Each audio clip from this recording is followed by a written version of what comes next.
Aloha, everybody, and welcome to the Jason Jones Show. I am your host, Jason Jones, broadcasting from an undisclosed location somewhere in the outskirts of Chicago. My guest today is former CIA officer John Kiriakou, whistleblower, American hero, legend, the Gen Z whisperer. We have a great interview, and I want to get right to it. Before we do, I just want to let you know this show is being brought to you by the Vulnerable People Project, standing in solidarity with the most vulnerable people in the world when the world has walked away. Just this week, we saw increased violence in Nigeria, Christians being kidnapped, attacks on churches in Chad. In fact, the VPP, through our Vulnerable Parish program, has just begun securing more parishes in Nigeria. We're up to 54 parishes secured. We added a parish in Chad. We documented, and it received international coverage, including the Vatican News, Haaretz, and other news sources. Violent IDF attack on the community in Taiba. They came in with stun grenade, drones, armored vehicles. We documented it. If you want to be a part of this campaign to defend vulnerable communities from the West Bank to China to Darfur, go to vulnerablepeopleproject.com. Look around and see the work that we do. All right? Now, on to my interview with the legend, John Kiriakou, on the Jason Jones Show. John Kiriakou, welcome to the Jason Jones Show. Thank you very much. Good to be with you again. It's good to see you. Good to see you as always. You know, the first time we met, you were in a different place than you are right now. Yeah. You were a much different place, and I was with my filmmaking partner, and you were talking to us about maybe we could make your film, and we said, no way. This is so much bigger than us. It's the perfectly crafted hero's journey. Your story is the hero's journey by the book. It's the writer's structure of the story. Ordinary World, Call to Adventure, Threshold Guardians, Innermost Cave, Death and Resurrection, Return to the Ordinary World. Like, you've lived it perfectly. And so here we are on the other side. So it's not a lot of people in history who have suffered what you suffer have the privilege in their lifetime to experience the resurrection. They may be resurrected in the history books. Have you thought about that? Like, just what it's like to have gone through all of that and get to live through your redemption. I like to think that all of that is true. I like to think. And I'm confident that I'm on the right side of this issue. I've been on the right side of it from the very beginning. It's been a long journey. And I'll tell you, you really get to see who your friends and supporters are. And sometimes the people who are the quickest to turn on you are the ones that you're laying next to in bed at night. You just never know. People make funny decisions, and you have to be supremely confident that you're right and that everybody else is wrong. I've been called arrogant, narcissistic by people close to me because I just would not stop talking about these issues and insisting that I was on the right side of it. And in the end, I think I've been vindicated. I think I have been on the right side of it. I don't know why it was so confusing to everybody else. You know, when it comes down to the basic issue of torture, it just seems so clear-cut to me. I don't understand why it wasn't clear-cut to everybody else. And I've just decided to go with it and accept that this is the plan that God had for me. It's certainly not what I expected. I really believed that I would work my 30 years at the CIA. I'd retire on a Friday. On Monday, I would start up with some intelligence community contractor. I'd have a little house at the beach with my wife and kids and live happily ever after. I really believed that for many years, and that wasn't to be at all. And so here I am all these years later, went to prison for a couple of years, have friends who are like nationally known mobsters or nationally known political leaders, and I embrace all of it. Yeah, the spectrum of people who've admired you and reached out to you is crazy. It's unbelievable. It's the whole spectrum. It's crazy, you know. From Susan Sarandon to Tucker Carlson and everything in between. What do they share? What do they have in common? The mobsters, Susan Sarandon, Tucker Carlson, all the people that stood by your side. What is the gesture line that they all have in common? That's a really great question. And I think that, and this is going to sound a little bit crazy, but it's all about transparency and truth-telling, one of the things, I mean, it's easy to say, you know, Susan Sarandon, she's a well-known truth teller. She's demonstrating in the streets all the time for, you know, human rights and civil liberties and all that stuff. Yoko Ono's another one. I know, it's crazy, right? It's unbelievable.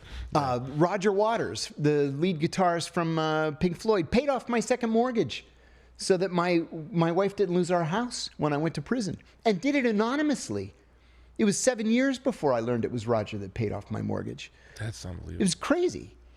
But then, you know, these mob figures just gravitated toward me. And it was because I told the truth and called the government on the carpet. And so there is this theme that even though we may disagree on 99% of the other issues, on that one core issue, we're all in alignment. And I found that to be the one consistent theme. Respecting people enough to be honest. Yeah. You don't have to agree on everything. You don't have to have friends that, you know, there's this prerequisite that you have to agree on every issue to be friends. I don't think I agree with everybody or on every issue with anybody in the world.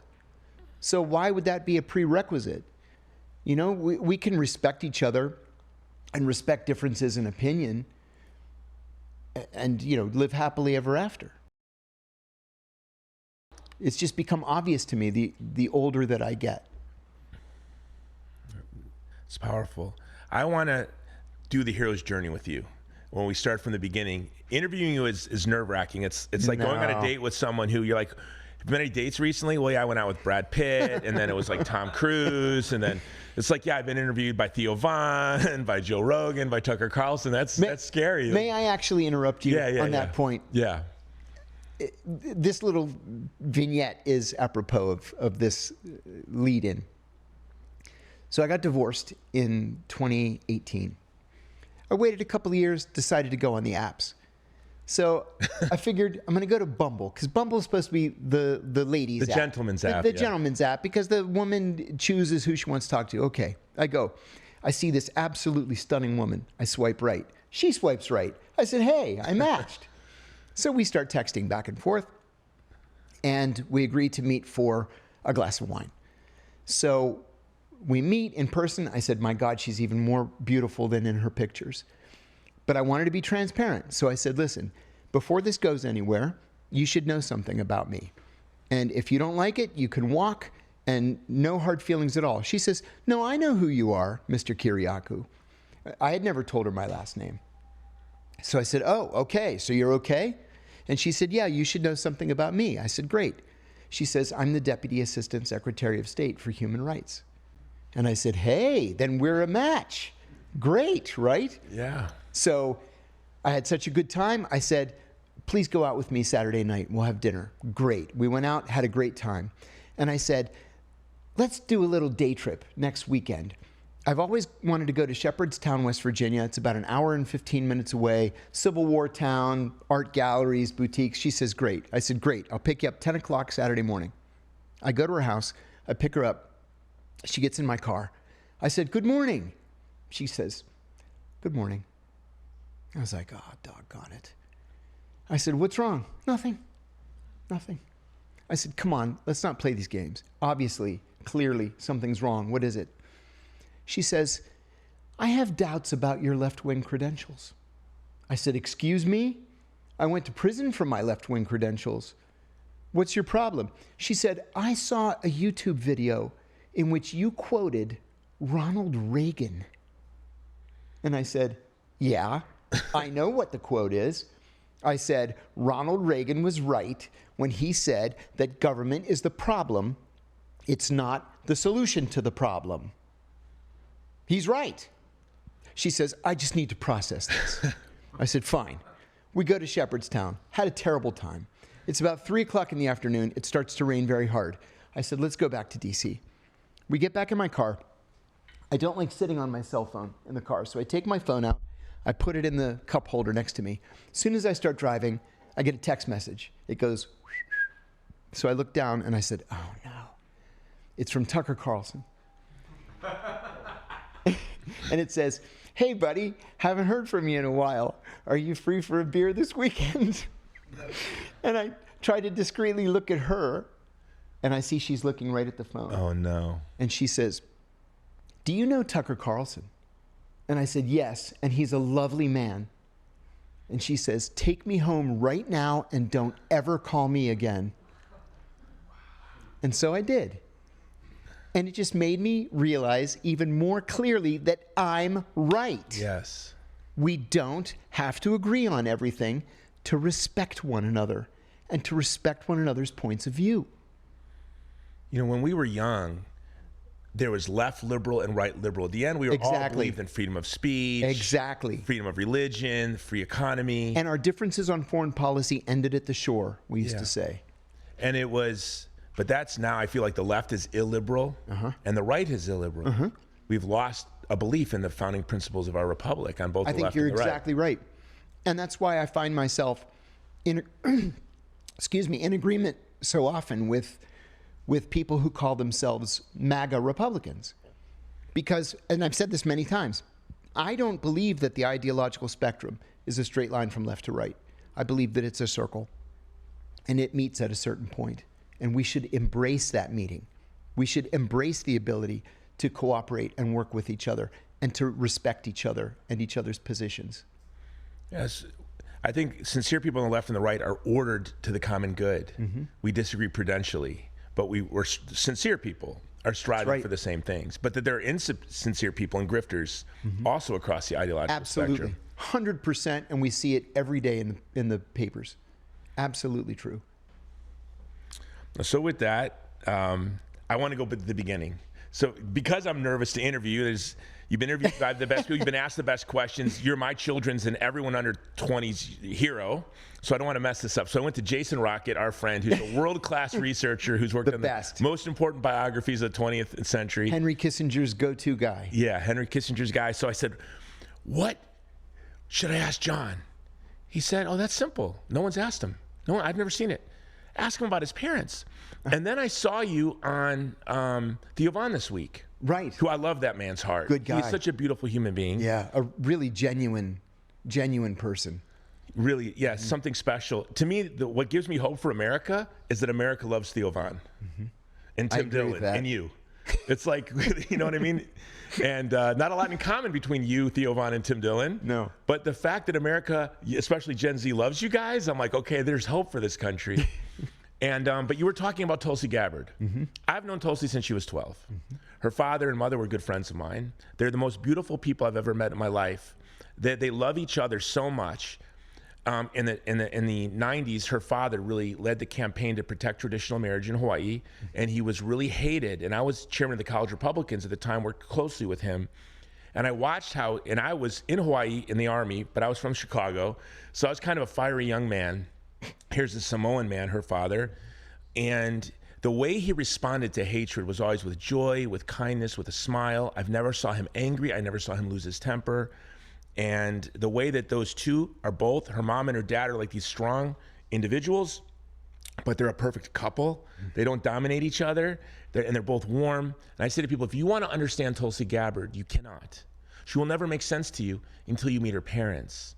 And so I had Jason's text. I'm watching you talk about Tulsi, and I realized Jason was right. That's the question. The question is, where did John Kiriakou come from? This guy does like Tulsi. They don't make sense in this world. So that's the question. We want to know about your mom and your dad. Oh, I appreciate that. I was really, really fortunate growing up. My parents were deeply in love with each other, and they came from I shouldn't say completely different backgrounds. They came from different backgrounds. First of all four of my grandparents came from the island of Rhodes in Greece.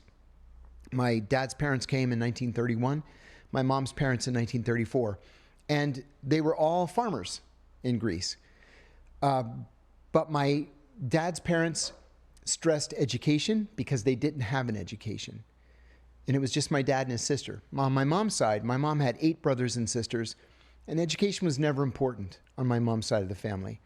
So my dad got a PhD in education, and my mom ended up getting a master's degree in education she went to college when I started 5th grade.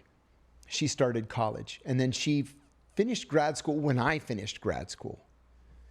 So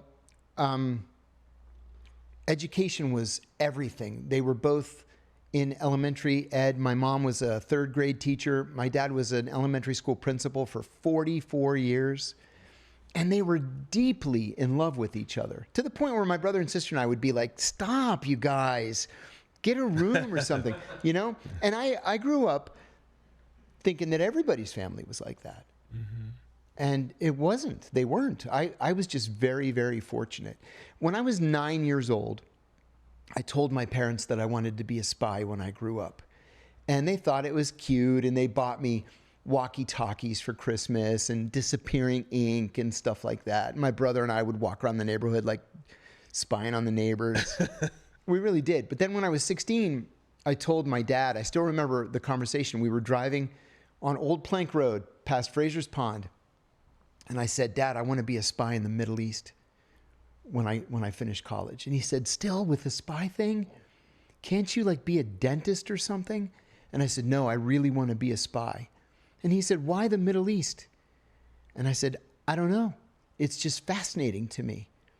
And so I only applied to George Washington University because they had a degree program in Middle Eastern studies. And that's all I cared about. It's all I wanted to study.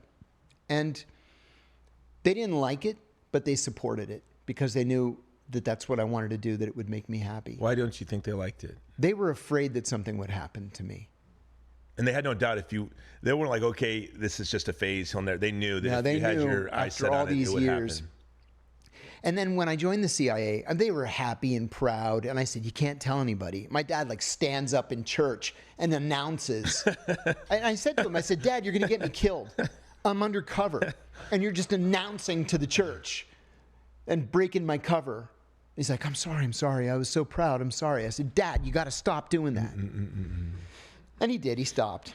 But I had only been on the job, I don't know, 8 months. I've mentioned this in a couple of podcasts. When I was hired into the CIA, I was put on the Iraq desk. And I became Saddam Hussein's classified biographer for the intelligence community. I was the only one covering leadership analysis on the Iraqi leadership. And so when Iraq invaded Kuwait, I got into the office very early one morning, 6 o'clock, not one morning, that morning, August 2nd, 1990. And my boss said, don't take your jacket off, we're going to the White House. I had never been to the White House except as a tourist. And so we got in a car, went to the White House. There's a Marine there waiting for us. He escorts us into the Oval Office. I'm 25 years old. It's the president, the vice president, the national security advisor, and the CIA director, and then my boss and me. And, you know, you don't speak until you're spoken to, and you don't sit until the president tells you to sit. So there's 2 nice, like, wingback chairs for the president and the vice president, 2, like, less comfortable dining room kind of chairs for the CIA director and the national security advisor, and then the couch where my boss and I sat down. And the president says, gentlemen, sit. So we sit down. And then he says, well, now what do we do? And then everybody turns and looks at me. And I'm looking at him like I was speechless. And then it took me a second. I said, oh, well, Mr. President, as you know, Iraqi troops crossed the border at 0200 this morning. The royal family has fled to Saudi Arabia and blah, blah, blah, blah, blah. And then that night, my parents called me. And they said, busy day for you today, huh? And I said, yeah, it was a busy day. Well, what was it like? What did you do? And I said, well, I sat at my desk and I wrote as much as I could write. You couldn't tell him?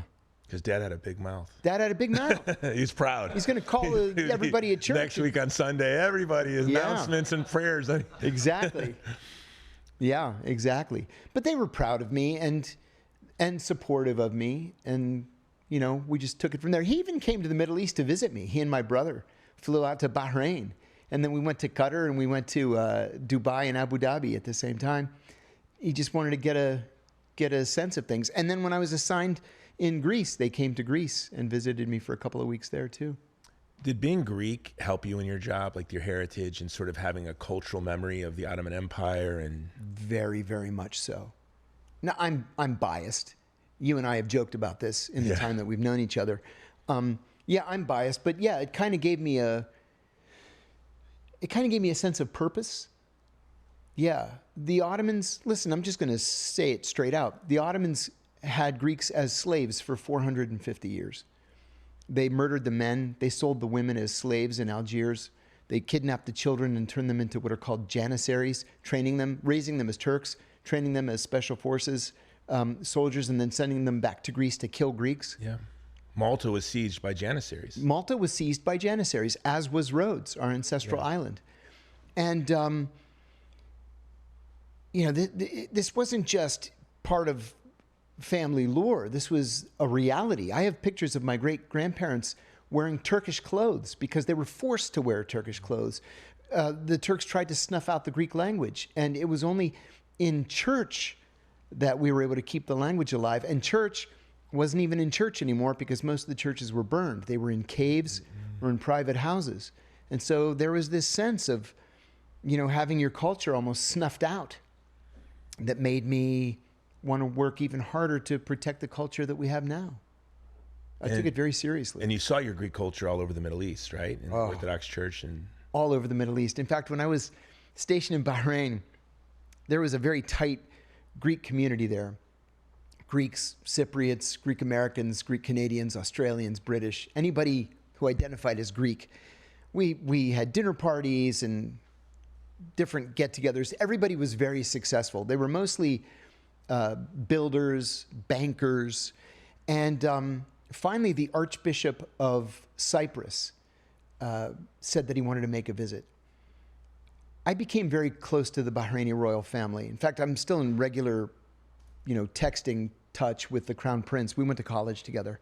We've been friends ever since. And the Archbishop sends a cable saying he wants to come to the island and visit.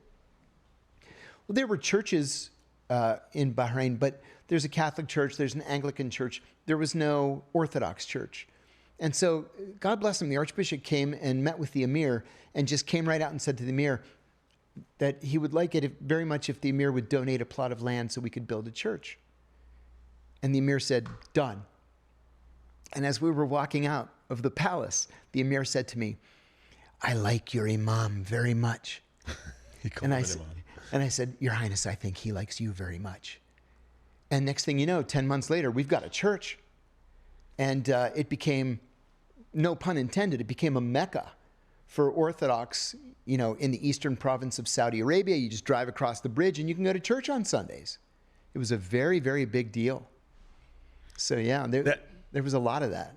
That story, and I want to get back to your parents, but that story reminds me of, what's striking about you. A lot of influencers, not that you're an influencer, that were former tier 1 operators or were in CIA, they brand themselves. They wear tactical watches. They have the shirts size too short, right? They wear hats like I do with the bend that you could tell I was in the infantry.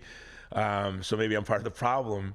But the way you present yourself, it's just like a winsome gentleman, but when we hear your stories, the other stories that we hear from these guys, and no disrespect to their service to our country, but they pale in comparison. But you still always present yourself as this winsome gentleman. Do you think, was that something you cultivated? No. That's just who you are? No. Yeah, it's just who I am. I never understood the desire of my CIA contemporaries to be the heavy. I never understood what they hoped to accomplish. And I'll give you an example. This is an example that I use when I speak to business groups all the time, but I think it's the clearest example. When I was stationed in Pakistan, I got a tip that a group of mid-level Al-Qaeda figures was meeting in an Arab coffee shop every day. 10 o'clock, they'd go in and have coffee.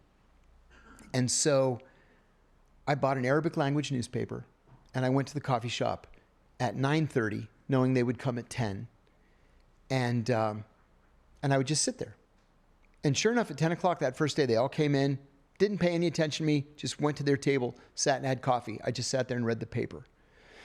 I did that every day for a week. The second week, I'm in there again. And one of them looks at me and nods. And I nodded back at him. That went for another week. The third week, as he's walking in, he says to me, Salamu alaikum, may peace be upon you. And I said, Wa alaikum assalam, and upon you peace. And then one day he came in alone. So I said, Ijlis tafaddal, please sit with me. And he sits down, we start talking. I said, my name is Hassan, his name is Mohammed. Nice to meet you, Mohammed. Where are you from? He's from Egypt. He said, where are you from? I'm from Lebanon. And I asked him how long he'd been there. He said 5 years. I said, what did you come for? He said, I came to make jihad against the Americans, but I'm tired. He said, I came from Afghanistan. He did say that he was hiding in a cave and we had fired a cruise missile into the cave. And he said, he used the word hideous. It was the most hideous explosion he had ever heard. And when he came out, he was bleeding from the ears. And he said he had had enough and he just wanted to go home. And I said, how's your family? You never say, how's your wife? That's very rude. Okay. You say, how's your family? And what does your family say about it?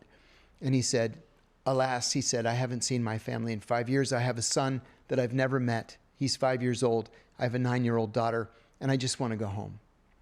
So I said, let me take you to lunch. Let's talk about this more. So we go to lunch, and we're talking and talking and talking. And then the next day, we meet again. And finally, I said to him, yeah, Muhammad, I haven't been completely honest with you. I'm actually not Lebanese. And he said, okay. And I said, I'm actually American. Okay. I said, are you all right with that? And he said, yeah, you have a little bit of an accent I couldn't quite put my finger on. I said, well, there's more to it. And I don't want to frighten you, but I'm actually a CIA officer. And he says, okay. He said, what do you want from me? And I told him very specifically what I wanted from him. And he said, and what will you do for me? And I said, anything your heart desires. I said, you want to go home to see your family? I'll send you home with a bag of money that'll weigh you down. And you can start a whole new life and put all of this behind you. You don't want to live here. You want to be with your wife and your children and start something new and build something for your children. And he accepted it. And he gave me everything I wanted. And I took him to the airport. And I said, Mohammed, before you leave, I want to ask you, why did you agree to give me what I asked for? You didn't run screaming from the room when I told him who I was. And he said, I've been here for 5 years, and you're the first person who ever asked me about my family. And you know, it crystallized something in my mind. It's that it's all about the relationship. Success is all about the relationship. It didn't cost me anything to ask him about his family. Just like it wouldn't cost, you know, a partner at Deloitte, where I used to work after I left the agency, to ask the person in charge of the big audit contract, how'd your kid do in the Little League game? How's your husband doing after his gallbladder surgery? Hey, did you have a happy birthday party last week? That doesn't cost anything. No. To take interest in somebody's life and to treat them with respect and kindness. Can you imagine going up to this guy in the coffee shop and saying, you better give me what I want or I'm going to make your life miserable? Come on. That's no recipe for success. Especially an angry young man. Yeah. You just have to show people respect. It really is that simple.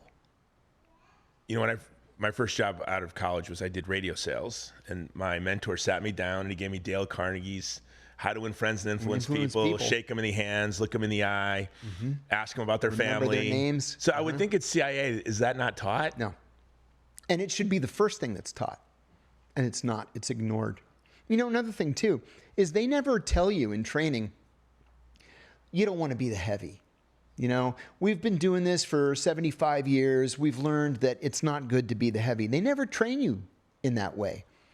They train you in something called the asset acquisition cycle: spot, assess, develop, recruit. You go into the pretend diplomatic cocktail party, and you go up to a guy, hi, how are you? I'm John from the American Embassy. Where are you from? Oh, I'm from the Polish embassy. Okay, I'm not interested in you because Poland's in NATO. It's in the European Union. We don't spy on Poland. We don't need to. So nice meeting you. And I'm going to go on to the next guy. And the next guy's from, Iran. Okay, I'm going to be interested in this guy. Or I'm going to be interested in the guy in the, let's say, I'll make something up, Syrian Defense Ministry or the Russian Foreign Ministry or whatever. But they don't teach you be nice, be friendly, cultivate the relationship. You either have that in you or you don't. Now, sometimes there are guys that need to use a heavy hand. Those are the guys in what's euphemistically called the Special Activities Division. But they're not going to diplomatic cocktail parties to find their targets. They get their targets from the White House kill list meeting on Tuesday mornings. They're not doing what I was doing. But I never, ever, ever found that being the heavy was the way to go. Never. Which foreign intelligence service is the best at cultivating friendships and relationships? Friendships and relationships? That I would think the Iranians are probably pretty good at it. The Iranians are terrible at it. Really? Absolutely Because Persian terrible. culture is so... They are absolutely terrible. No. Who would you say that would be It depends on who the target is. The Israelis are very, very good at developing people who would be their natural supporters anyway. We're good at it. Okay. The Brits are good at it. Russians no good. The Russians are better off at using their own people as sleeper agents or throwing money at people who have very significant problems. If they identify you as somebody who's got a gambling addiction or an alcohol problem or a drug problem, or somebody who's been passed over for promotion too many times, sure, they'll target you, but that relationship is going to be strictly based on money. These other services, the Cubans don't have money to pay sources. They do it all out of a sense of ideology and patriotism. Did you ever can you feel it when you're being recruited? When someone's trying to develop you, did you feel that? Did you understand that? Did anyone it's happened try twice. to recruit you that you didn't even know until later? No. When I was in the CIA application process, I was invited to a party. I was in grad school, and my grad school advisor had recruited me into the CIA, but I still had to go through the security process. So I'm in that process, and I'm invited to a dinner party. And the Hungarian, this is during communism, the Hungarian third secretary for education affairs. It's just a made-up cover job. Even I knew that at 23. There's no travel budget for that guy if he even exists. This guy was on me like white on rice. He just would not leave me alone. And I got to thinking about it. Like, I wonder if this guy's an intelligence officer. And so, since I was already in the application process, I called the recruiter and I said, I had this odd encounter a couple of nights ago. And I gave him the guy gave me his business card. So I said, this is his name, this is his position, this is his telephone number. And then once I got hired by the agency, I was talking to the security officer that cleared me, and he said, that was an intelligence officer. He was young and inexperienced and a little too overeager, but you did the right thing reporting it. And the second time it happened, I was a senior officer. And I was in Islamabad, and my chief says, I want you to meet with the French head of counterterrorism here. And I said, okay. So I call the guy, and I said, let's get together for lunch. He says, okay, let's meet on the corner of this street and that street. And I'm like, what? That's a residential area. Now, maybe there's a little cafe that I don't know about. So I said, okay. So I'm standing on this corner waiting for the guy, and it's a residential area. There's no cafe or anything. And he screeches around the corner, leans over, opens the door, and says, jump in. And I said, you set me up for a car pickup? A car pickup is when you're meeting with a sensitive source, you pull around a corner as quickly as you can so that in case you're being followed, the guy can jump in your car without the chase car seeing that you've picked somebody up, and then you kind of cut through alleys and stuff. And I said, I am not your asset. So I wouldn't get in the car. And I said, I'll meet you at the Pearl Hotel. We're going to have coffee in the coffee shop. I'm not doing a car pickup meeting with you. How dare you try to recruit me? And then there was one other time I've talked about on podcasts. My very first briefing as a CIA officer, I'd been on the job 6 weeks.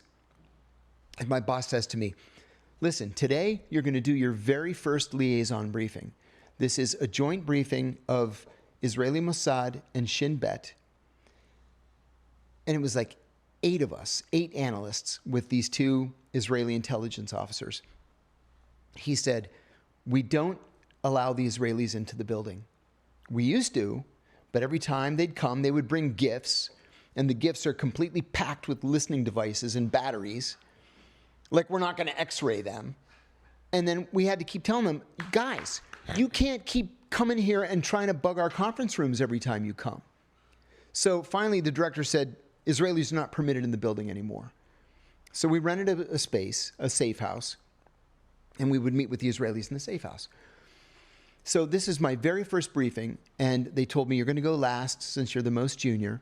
So the chief analyst starts first, then the Iraq political, then the Iraq military, then the Iraq economic, then the Iraq oil, and then they finally came to me. So this woman from Mossad, man from Shin Bet, and they're writing down every word. Now, I was overt at the time, so I used my true name, which was what I was supposed to do. And I said, I'm John Kiriakou, and I'm going to brief you today on Saddam Hussein's psychological state. And the Shin Bet guy has his glasses down like this, and he says, spell your name? So I spell it, and he goes, you are Jewish? And I said, I am not recruitable. Don't even think about trying to recruit me. I was furious. I could barely get through the briefing. So I go back to the office, and my boss said, how did it go? I said, this SOB tried to recruit me right in front of everybody else. And he laughed. He said, the Israelis do that to every one of us. Every single one of us. Because they figure if they pitch 1,000 guys, one's going to say yes eventually. Glengarry Glen Ross, always be closing. Right? That's it. Coffees for closers. That's right. That's really, they seem from the outside so ham-fisted and aggressive that it wouldn't work, but it seems to be working just fine. Look at Jonathan Pollock. They're running the table on us. They are. It was announced yesterday, I guess, that they've been elevated to the highest risk for spying on us. Yes. Well, and they had been at the highest previously. One of the very first briefings you get when you join the CIA is a counterintelligence briefing by the director of security. Very first day at the CIA. So you're in the bubble, which is the auditorium, and the first person out is the director of the CIA. Welcome to the CIA. We're so happy to have you. And then HR comes out and says, this is the health insurance and this is the life insurance, whatever. Chief of security comes out and gives you some basic ground rules.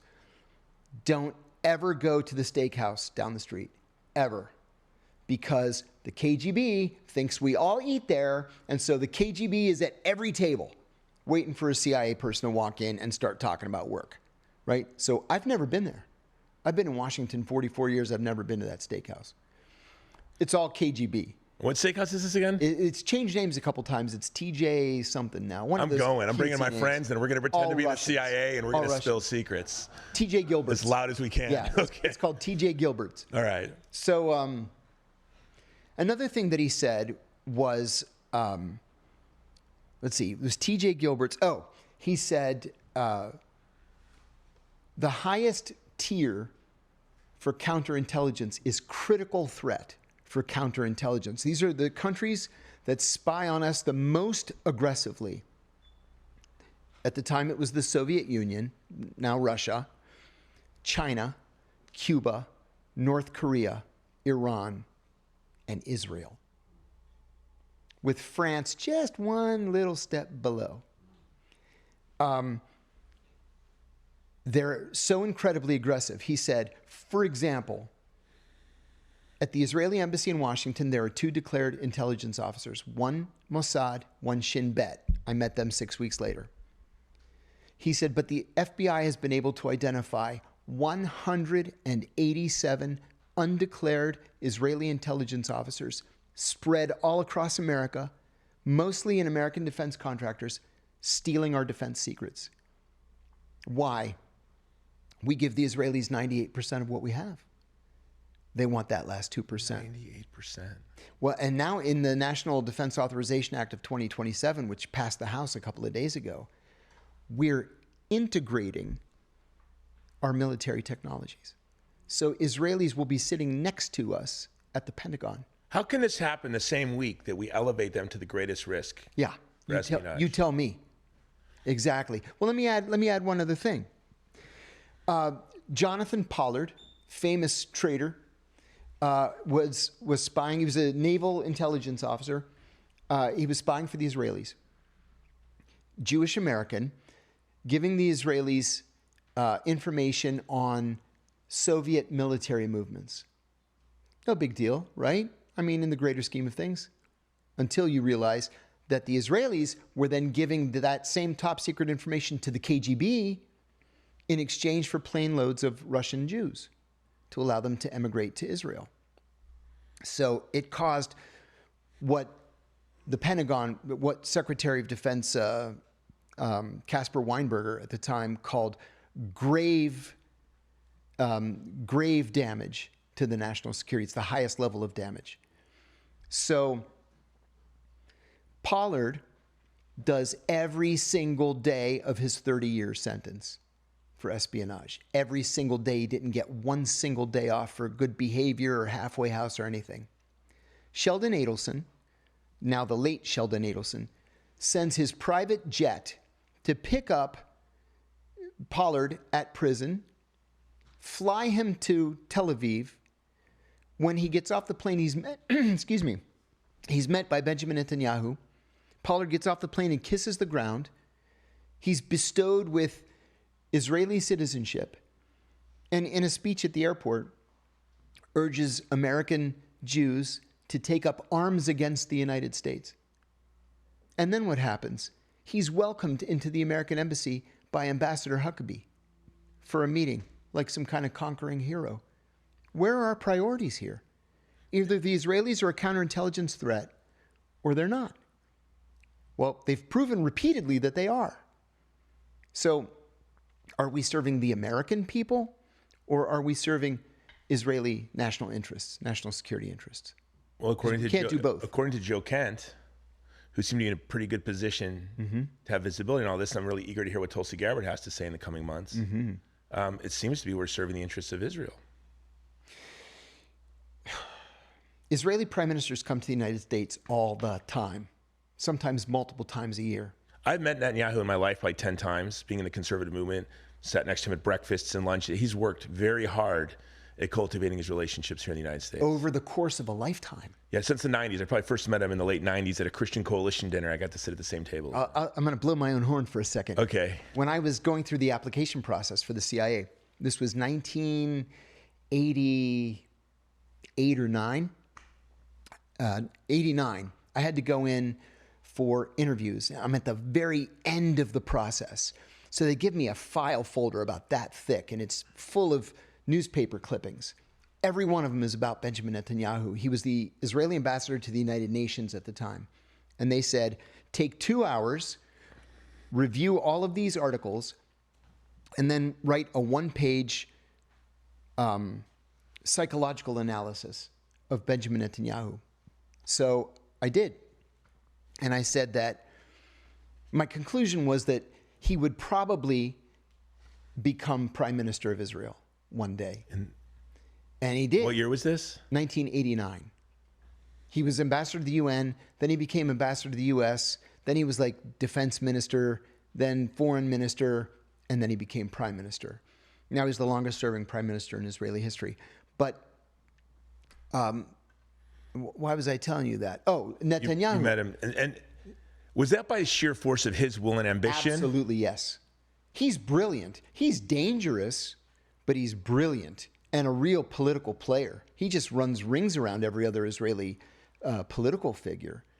So from the 1980s, when Ronald Reagan was president, every Israeli prime minister, even before Netanyahu, when they would come to the White House, they would say, please bomb Iran, please bomb Iran, please bomb Iran. And every single president said, I'm not going to bomb Iran. Until this one. But even Barack Obama said a couple of weeks ago that Netanyahu asked him to bomb Iran. And he said, we're not going to bomb Iran for you. And he said, if you don't bomb Iran, we're going to use nuclear weapons. And Obama said, go ahead. Go ahead, do it. Use nuclear weapons. And he backed off because it was a bluff. Yeah. But he made the same bluff with Donald Trump, and Trump believed it. Mm-hmm. Yeah, I don't know if it's wishful thinking or not, but I do feel that everything Trump is doing is going against everything he said he would never do and would be really stupid. Yeah. And so I think that there must be something that he thinks is for the greater good for him to do something that is so obviously stupid. I think that's right. I think Trump really believed that he was doing the right thing.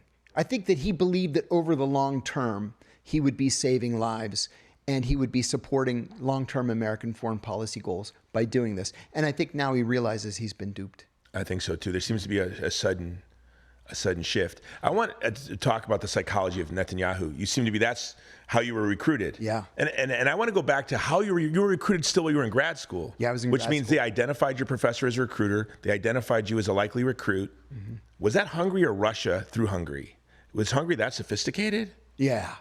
Wow. Yeah, the Hungarians, the Romanians, the Bulgarians, they were very aggressive. That's pretty good. Yeah, that they identified identified you as a likely recruit and thought to recruit you while you were still in the process. Yeah. Yeah. But impressive. I want to go back to Netanyahu because understanding the psychology of leadership is they saw a gift. Your professor saw you had that gift. And that was the name of the class. The psychology of leadership. The psychology of leadership. Netanyahu reminds me of Michael Corleone. He lost his brother. He's really obsessed. Dramatically so. And I really do understand the obsession of that generation, especially of Jews, for their security. So he seems like someone who wanted nothing but to keep his family safe. And he's doing nothing but destroying his family. Plus, he has what appears to be a very long-term view of these issues. But I think the truth is that while he may have a long-term goal, his short-term actions are wrecking the region, the whole region, to the point where it's untenable over the long term. Does he buy into this messianic religious, Absolutely or he's just not. Weaponizing it for his Absolutely. purposes? They laugh at American evangelicals. They laugh at them. Yeah. They've tricked them, duped them into blindly supporting Israel. You know, I have a friend who's an evangelical, a close friend, and he's an anti-Netanyahu evangelical. And he says, you know, the problem with these evangelicals, let's back up. Evangelicals believe that Jesus can't come back until all the Jews have moved to Israel, have returned to Israel, right? And he said, here's what the disconnect is. Evangelicals think that they can force the hand of God, that their actions, if we charter enough planes and put enough Jews on them, Jesus will come back. And Jesus is going to come back when Jesus is ready to come back. Yeah. Not because you guys have chartered all the planes, right? It's ridiculous. It's ridiculous. And the Israelis know that these fools have a lot of money and they're willing to do whatever the Israeli government wants them to do. And so they take advantage of it. You and I have had conversations in the past that I think bear repeating here, where we can't understand why so many people who proudly describe themselves as Christians actively work against the Middle East's Christians. We're talking about the original Christians. The descendants of the Jews that accepted Jesus, the descendants of the people that were in the upper room. Exactly. What about them? I'm still angry about the bombing of St. Porphyrios Church in Gaza. October 18th. I'm still angry about that. The oldest continuously operating church in the world. And 24 women and children took refuge there, and the Israelis blew it up. You know what else they blew up?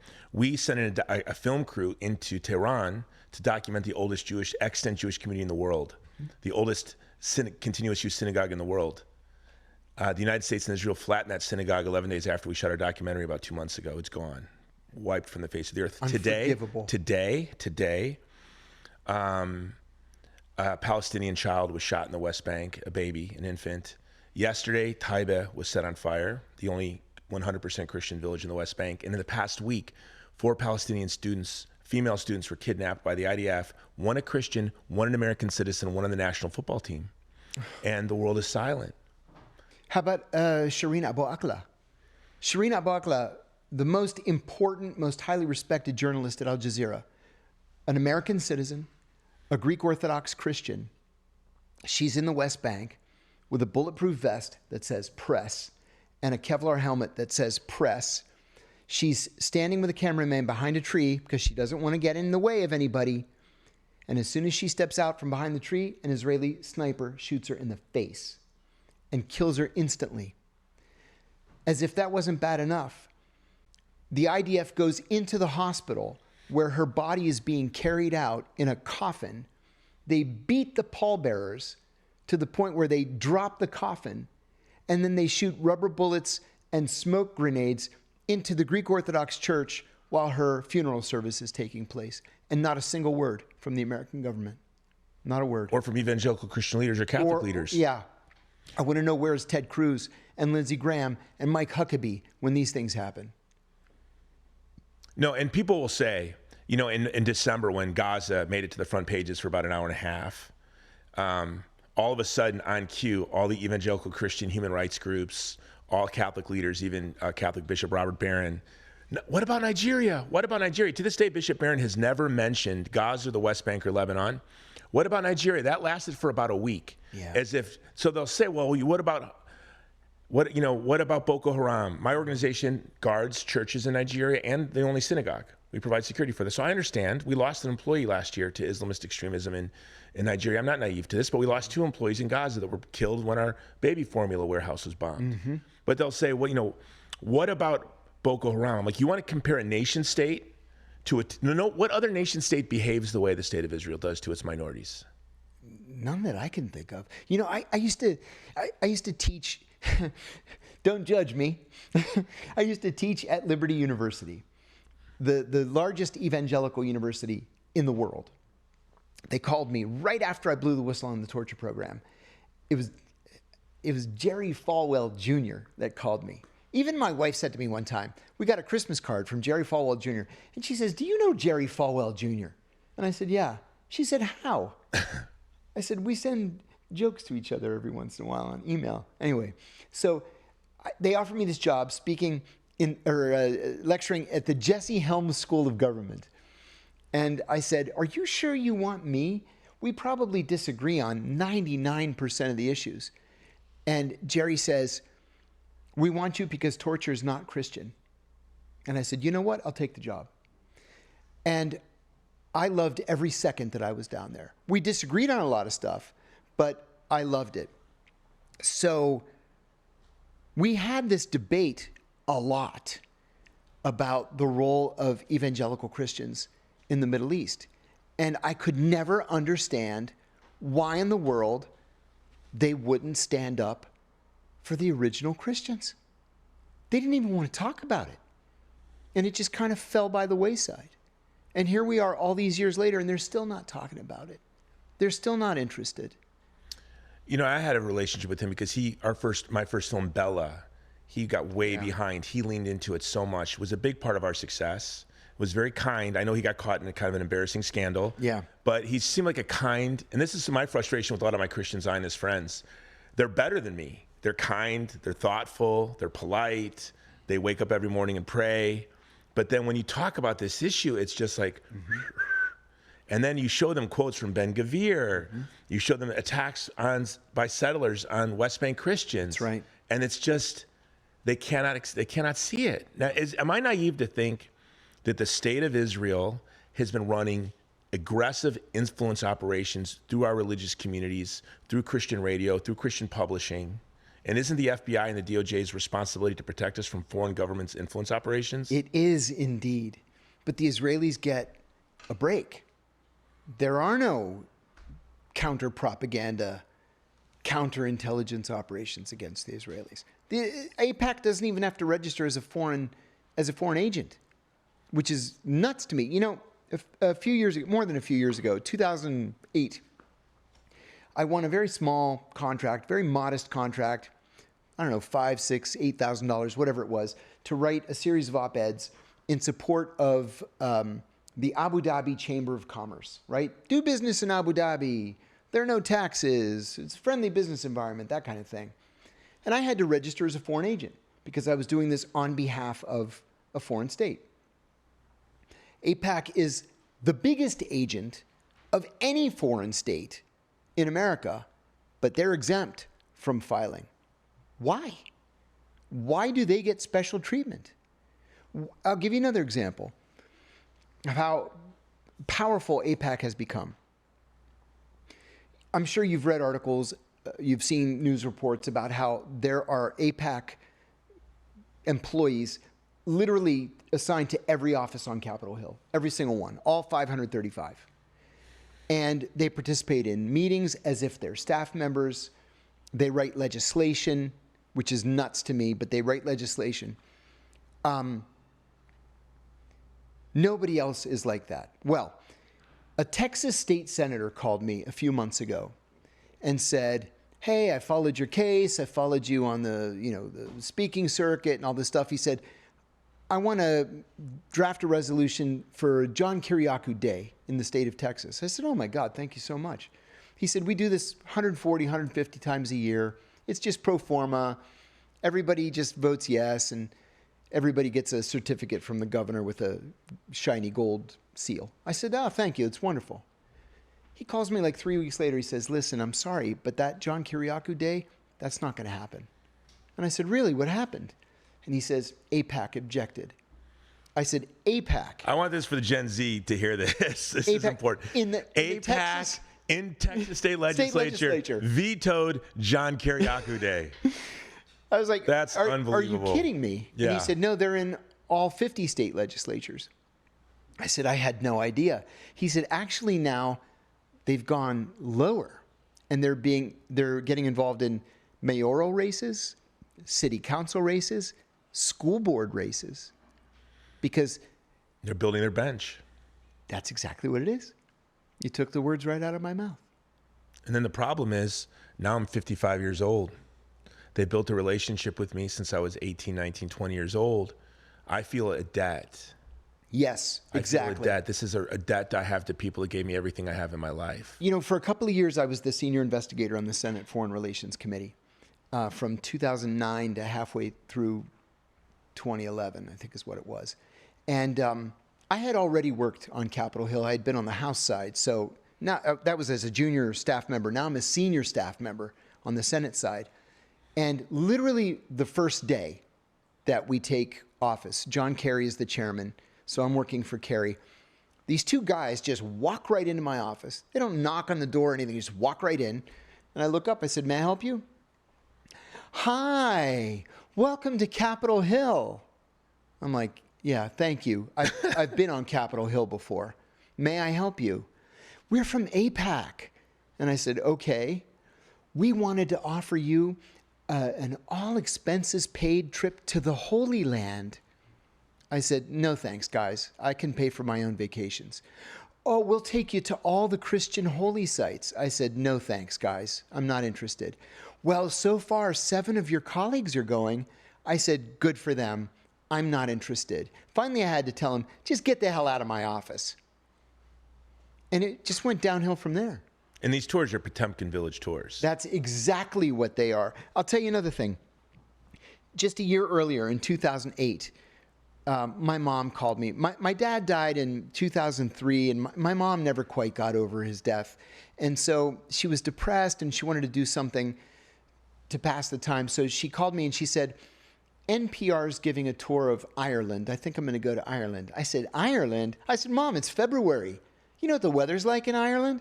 I said, Father Ted. NPR, that was their fundraising event? February in NPR, Ireland. Come on, okay. So I said, Father Ted's going to take a group to Israel. Why don't you go to Israel with all the church group? And she said, oh, that's a good idea. So she and my sister went to Israel.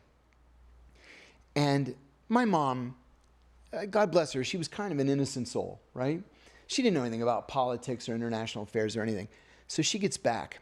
And I told her in advance, I said, take pictures of literally everything. This is the trip of a lifetime.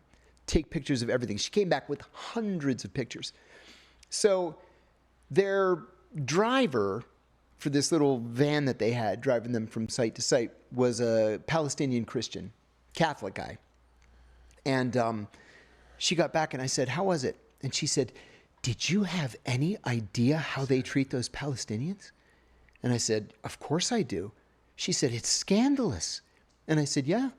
And she said that, you know, you're driving around Israel like, oh my God, it's first world. It's incredible. It's high rises and everything is, you know, there's Cartier over there and you know, Saks Fifth Avenue over here.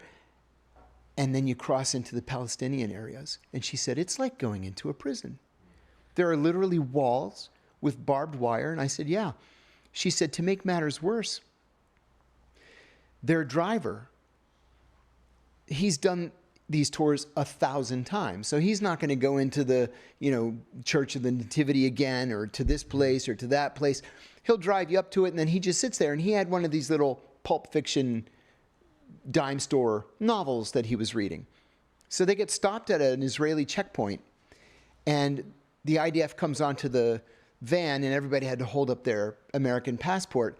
But then they snatched the driver's novel out of his hand, and the Israeli soldier says, he opens the book, he says, no picture of Arafat on this page, and tears out the page and throws it at him. No picture of Arafat on this page, and throws it at him. And then he ends up tearing up the whole book and throwing it at him. And the guy just sat there and took it because he had to sit there and take it. And she said the craziest thing was that was not the exception. That kind of thing happened every time they got stopped. And I said, that is life in modern day Israel. Last week, my team had a camera crew in Taiba for a Marian festival. The IDF rolled in, drones, helicopters, armored vehicles, throwing stun grenades at the Marian festival. The day before, we just happened to be interviewing the owners of the Taiba brewery, the oldest brewery and microbrewery in the Holy Land, and the only one maybe now still in operation.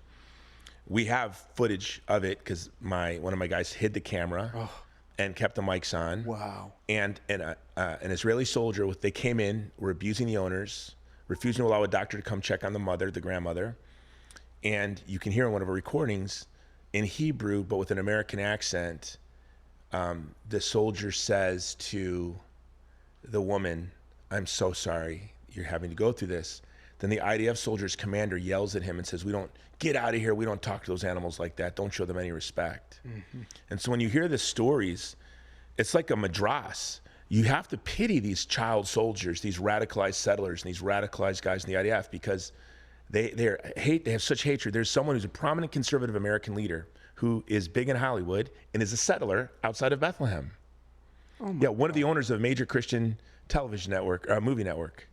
Oh my God. And he's a settler, and I know him from my film days. I actually like him quite a bit. So I'm in Bethlehem, and I call him, and I say, hey, brother, will you meet me in Bethlehem for coffee? And he's like, they're going to kill me. They're going to kill me. It's so dangerous. Get out of there. What are you doing here? And I remember the first time I went to the West Bank, I was nervous because I hear all of my friends, they go on these tours. It's hell They on scare earth. them. They're like, careful. they were so brave. Yeah. And then you're like, it's safer than my neighborhood. That people are so kind. Yes.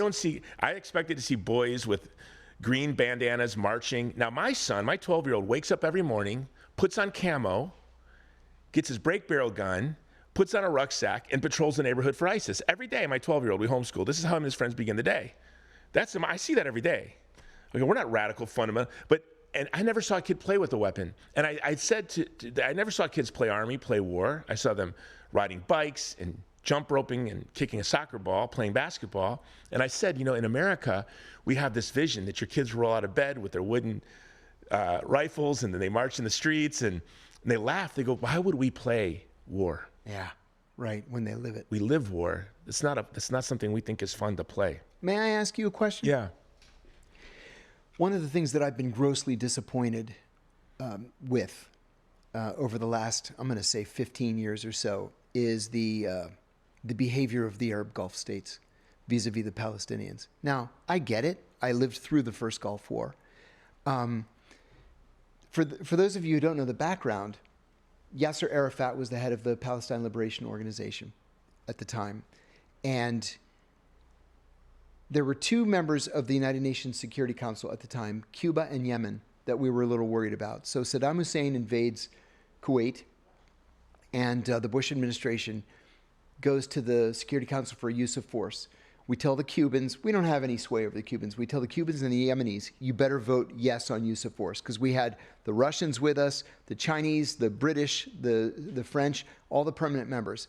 We're going to liberate Kuwait. The right thing to do is to vote yes. The Cubans and the Yemenis voted no. But Yasser Arafat came out in support of Saddam Hussein. Well, there were 6 million Yemenis in Saudi Arabia as guest workers. Literally every single one of them was expelled. Yemen has never recovered. In fact, it's way worse now. It collapsed the government. Every Palestinian was thrown out of Kuwait. And not just Kuwait. We liberated Kuwait a couple of months later. Every Palestinian was thrown out. But they were also thrown out of Bahrain, Saudi Arabia, Qatar, Oman, and the United Arab Emirates. Well, they were the middle class, the Palestinians. They were most well-educated the people lawyers, the engineers, the professors, dentists, the dentists and doctors and the bankers, the entire middle class. The Palestinians have never recovered from that stupid decision to support Saddam Hussein. And so here we are all these years later. We're talking now 36 years ago this happened. 36 years ago. Is it still, do you think, because of that decision in August of 1990 that the Arab Gulf states continue to have their backs turned to the Palestinian people? There's a real fear. When I'm there, the only Gulf state I'll go to anymore is Qatar. Mm-hmm. I just get angry at how the migrant workers are treated. I get so angry. Scandalous. I'm from Hawaii. My parish is all Filipino, and I go there and I see it and I get angry, and so I don't go. In Qatar, I see it. I see how with dignity the migrant workers are treated. From my experience, the Israeli lobby will say that they were kicked out because they're such dirty, awful. They're Amalek. They're awful. Just simply not true. I wrote an article after my first visit to the. Actually, we were evacuating wounded Christian women and children from Gaza into Egypt. Right. We would bring them at the border. We would take them to Cairo. We had a clandestine studio because even Egypt didn't want us interviewing these people. And while I was interviewing them, I'm running the operation to rescue them. But I still had all these preconceived notions. And as I'm interviewing them, I realized I had been indoctrinated, that I had been such a bigot. I had interviewed women who the IDF came into their house, bombed their house, smashed their statues of Mary, put on their underwear. We have it on our website, vulnerablepeopleproject.com, because they put themselves on the internet, on social media, in her underwear, prancing around, smashing her statues of Jesus. And then she would say, I just really feel sorry for these young reservists who have been propagandized. I feel so sorry for them. Then I interviewed an elderly Muslim couple that we had evacuated. And the woman was telling me that she used to use the tunnels to go to college, to go to grad school in Egypt. And I would say, in my mind, I was like, a Palestinian man of this generation would let his, and then you discover, no, they have a much higher level of graduate education among their women than Israel does. Mm-hmm. That they're well educated. And when I first went to the West Bank, I'm like, okay, Bet Sahor and Bethlehem I feel great at, but Ramallah is going to be scary. And the more I roamed around, I just feel at home. Mm-hmm. When I call my wife from Iraq or from the West Bank, she's like, we're not moving there. But I don't feel at home in Israel at all. No. It's an eerie feeling. It's an uncanny. And we've all seen the videos of, nuns being attacked and punched and spat on, and priests are being spat on. And yeah, what's that all about? And we're supposed to leap to Israel's defense? Why? Why would we do that? We're either supporters of human rights or we're not. But you can't pretend to be. I was the human rights officer in both Kuwait and Bahrain, so I had to write the annual human rights report and send it to Congress. And the ambassadors that I worked for, career ambassadors, told me to pull no punches, right? I remember I was in Bahrain. I went into the Minister of Interior's office. I said, Your Highness, you cannot pick up a 15-year-old child on the street, beat him to death because he marched in a pro-democracy demonstration, and then call his parents and say, come and pick up the body. I have to report that to Congress, and they may cut off your military sales. And then we say to the Israelis, oh, no, don't worry about it. Don't worry about it. Everything's fine. Congress isn't going to pay any attention. What's up with that? We're either going to be champions for human rights or we're not. We can't just pretend that we're champions for human rights. No, I feel I want a unipolar world with us at the top. Yeah, sure. With no peer competitors. But I think the best way to do that is to work for the shared interests of the community of nations. And if we don't, we see BRICS. We see nations are going to say, we need to figure out a different way because this way is not working for us. Just wait till BRICS develops a unified currency. Then we're done. And the only reason this is happening is because we have demonstrated that human rights is a tactic. That's right. It's just, we speak about human rights. We all believed it in the 80s and 90s. I believed in all of this. And maybe it's something we used to believe in and we lost, lost faith in. I think so. You know, what frustrates, I got this tattoo in Bethlehem. I was admiring it. It's Ecclesiastes 4:1. And it's King Solomon said, I looked all over the world and all I see is oppression. And on the side of the oppressor is power. And on the side of the oppressed, there is no one. I got this tattoo so when I shake powerful people's hands, which I have the privilege of doing often, they'll ask me what it is, then I'll say it. I'll say, can I ask you a question? Do you stand with the Palestinians against oppression? And they never say yes, do they? Or was King Solomon telling the truth? And they never say anything. They look like I slapped them. But the truth is, as Christians, this is no longer true. And I found this in my work around the world.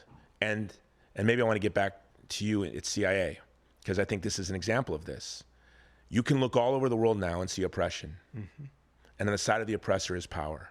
But on the side of the oppressed, everywhere, whether it's the Dalit in India, the Uyghur in Chinese-occupied East Turkestan, the Yazidis in Iraq, wherever I go and I see the oppressed, who do I find with them? The body of Christ. I find Christians. So now let's go back to you. You're at CIA, and you have this moral dilemma. How much did your faith impact your decision? 100%. You know, just to give you some background too, we never missed a Sunday growing up. And it wasn't just that our faith was important to us. It was that the church was the center of our culture. You know, our friends were all Orthodox. I grew up in a very heavily Catholic town. I barely even knew any Protestants. Everybody that I knew and was friendly with was either Catholic or Orthodox, mostly Catholic. And it was a very ethnic town that I grew up in, Newcastle, Pennsylvania. And so the church was the center of our you know, lives, our social circle, everything. When I went to the CIA, I immediately gravitated toward this group of Greek Americans. And, you know, at first I just thought, oh, that's nice. All the Greeks get together and have lunch once a month. I didn't even realize as a junior officer, it was all these senior officers looking out for me. Right? It was all about you. Yeah. And it didn't even register with me. Like these people are mentoring me as I'm going through my career. And they're saying, you might not want to take that job. You might want to think about taking this job. Or, you know, I'm volunteering to go to Afghanistan. No, you don't want to go to Afghanistan. You want to go to Pakistan. There's more substantive work. They're just killing people in Afghanistan. You don't want to do that. Things like that. So it became a consistent theme through the course of my career. And I left my wallet downstairs. In my wallet, I keep a photograph of a very important 20th century saint, Saint Nectarios of Aegina. He's also Saint Nectarios of Pentapolis. This was a guy that I have, I don't know why, identified with more closely than any other saint. He's a 20th century saint. We don't make very many new saints in the Orthodox Church. The Russians sanctify everybody. They get 100,000 new saints all the time, but not us. So Nectarios was the bishop of Pentapolis, which is in Alexandria, Egypt. And he was a young bishop and very, very popular because he so identified with the poor. You know, there are stories about him giving away his shoes to homeless people because he said, oh, I can always find another pair of shoes somewhere. Or going hungry so that others had something to eat. Or heading a seminary in Athens later in his life. And when the janitor got sick and could no longer work, he cleaned the toilets so that the janitor didn't lose his job because he had children at home. Oh, that's beautiful. The bishop. But anyway, he was driven out of Pentapolis because older priests were jealous of the fact that his career was moving so quickly. And they began spreading rumors that he was having affairs with parishioners. It was a terrible, damnable lie. And so he was fired and sent back to Greece. Well, back then in those days, we're talking about like the 1860s or 1870s. It wasn't like it is now where priests are, you know, government employees and they have nice pensions and the church owns half the property in the country. If it wasn't for the generosity of your parishioners, you starved.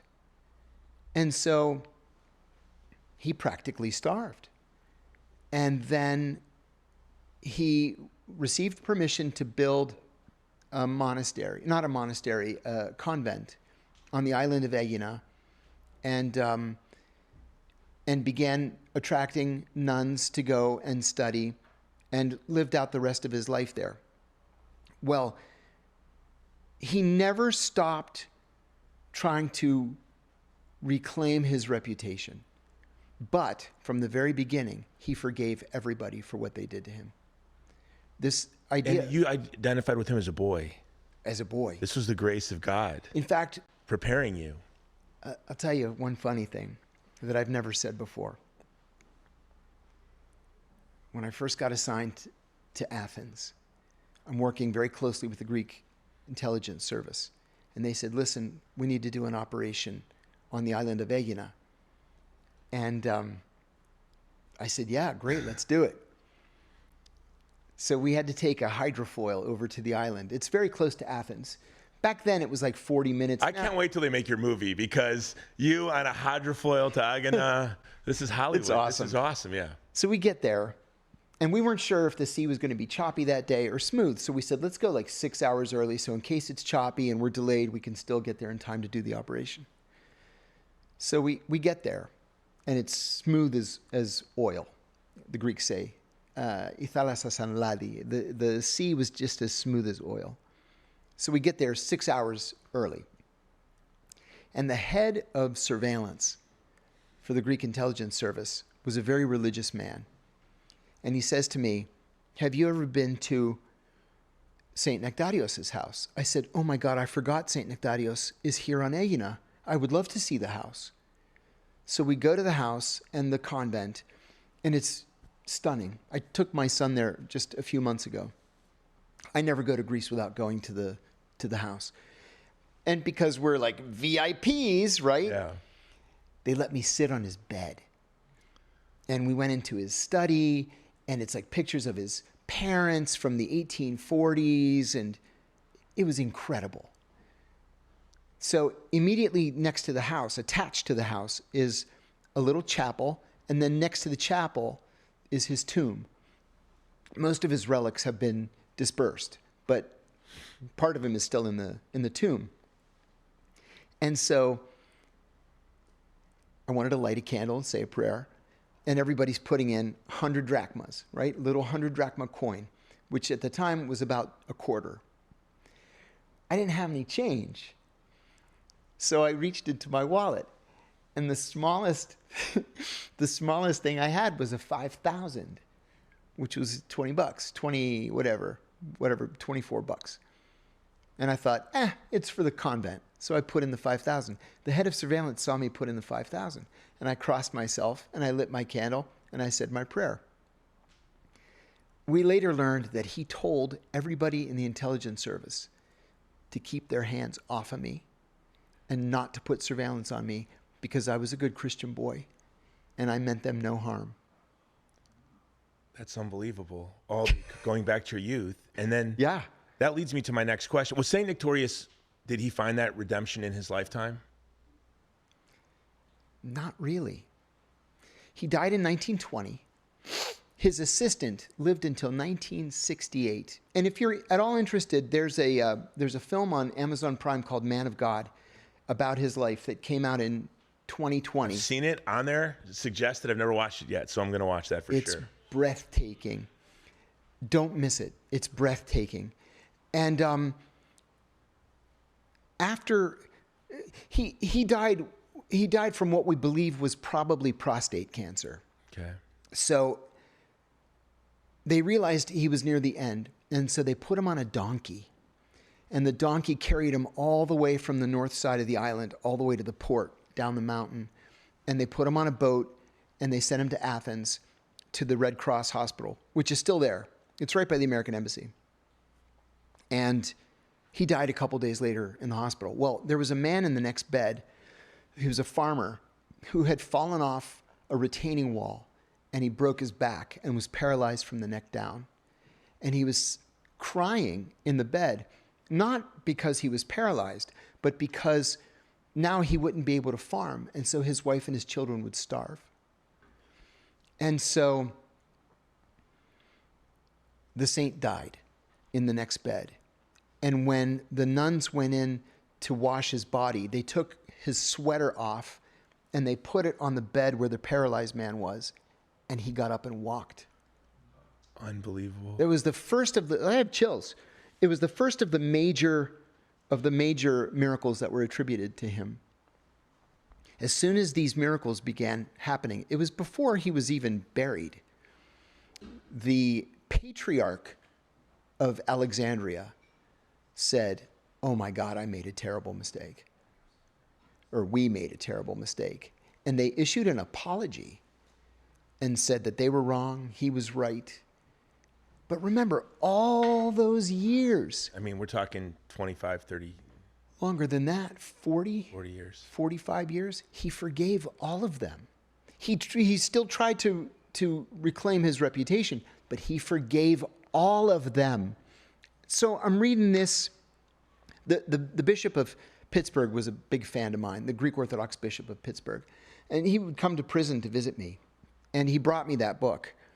So I read the book. I was like, this is incredible. And then you couple that with, Nelson Mandela's ability to forgive, or Martin Luther King's ability to forgive, and Nectarios's ability to forgive. And I thought to myself, and who am I that I should hold a grudge? I mean, these men were wronged so much worse than I was. My God, if they can forgive, I certainly can. I'm friends now with a man named Mohamedou Ould Slahi. Has anybody ever heard of him? Mohamedou Ould Slahi? This is a story. Mohamedou Ould Slahi was a Mauritanian medical student in Germany. Not a political bone in his body. And he's just living his best life, going to med school. He's going to be a doctor. He wants to go back to Mauritania one day because it's poor and he wants to help his people, et cetera, et cetera. He's got a cousin in Beirut, okay? And the cousin's brother is in Nouakchott, Mauritania, getting married. So the cousin in Beirut calls Mohamedou and says, "Hey, my brother's getting married in Nouakchott. Are you going to go to the wedding?" And he says, "Yeah, I'm going to go to the wedding." "Are you going to go to the wedding?" He said, "No, I can't leave Beirut." He couldn't leave Beirut because he was in Al-Qaeda. Mohamedou didn't know his cousin's in Al-Qaeda. CIA did. And so they said, hey, this Al-Qaeda guy in Beirut, he's calling this guy in Germany, and the guy in Germany is going to go to Nouakchott. We better call the Mauritanians and snatch this guy. So Mohamedou flies back to Nouakchott, goes to his cousin's wedding. The cops come in. They say, some people outside want to see you.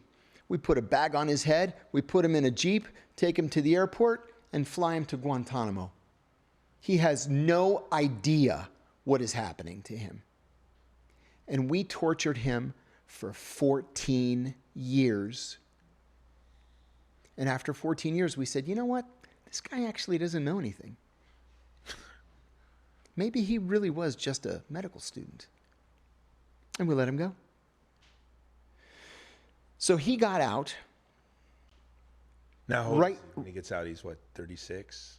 Oh, yeah, he's in his late 30s. He gets out like the week that I get out of prison.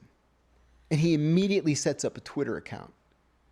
So I'm on Twitter and I see Mohammed Ould Slahi. I remember when we snatched him because there were a bunch of us saying, wait a minute. We don't have any evidence against this guy at all. Just because he had one phone call with some random low-level Al-Qaeda nobody in Beirut, we're going to snatch the guy?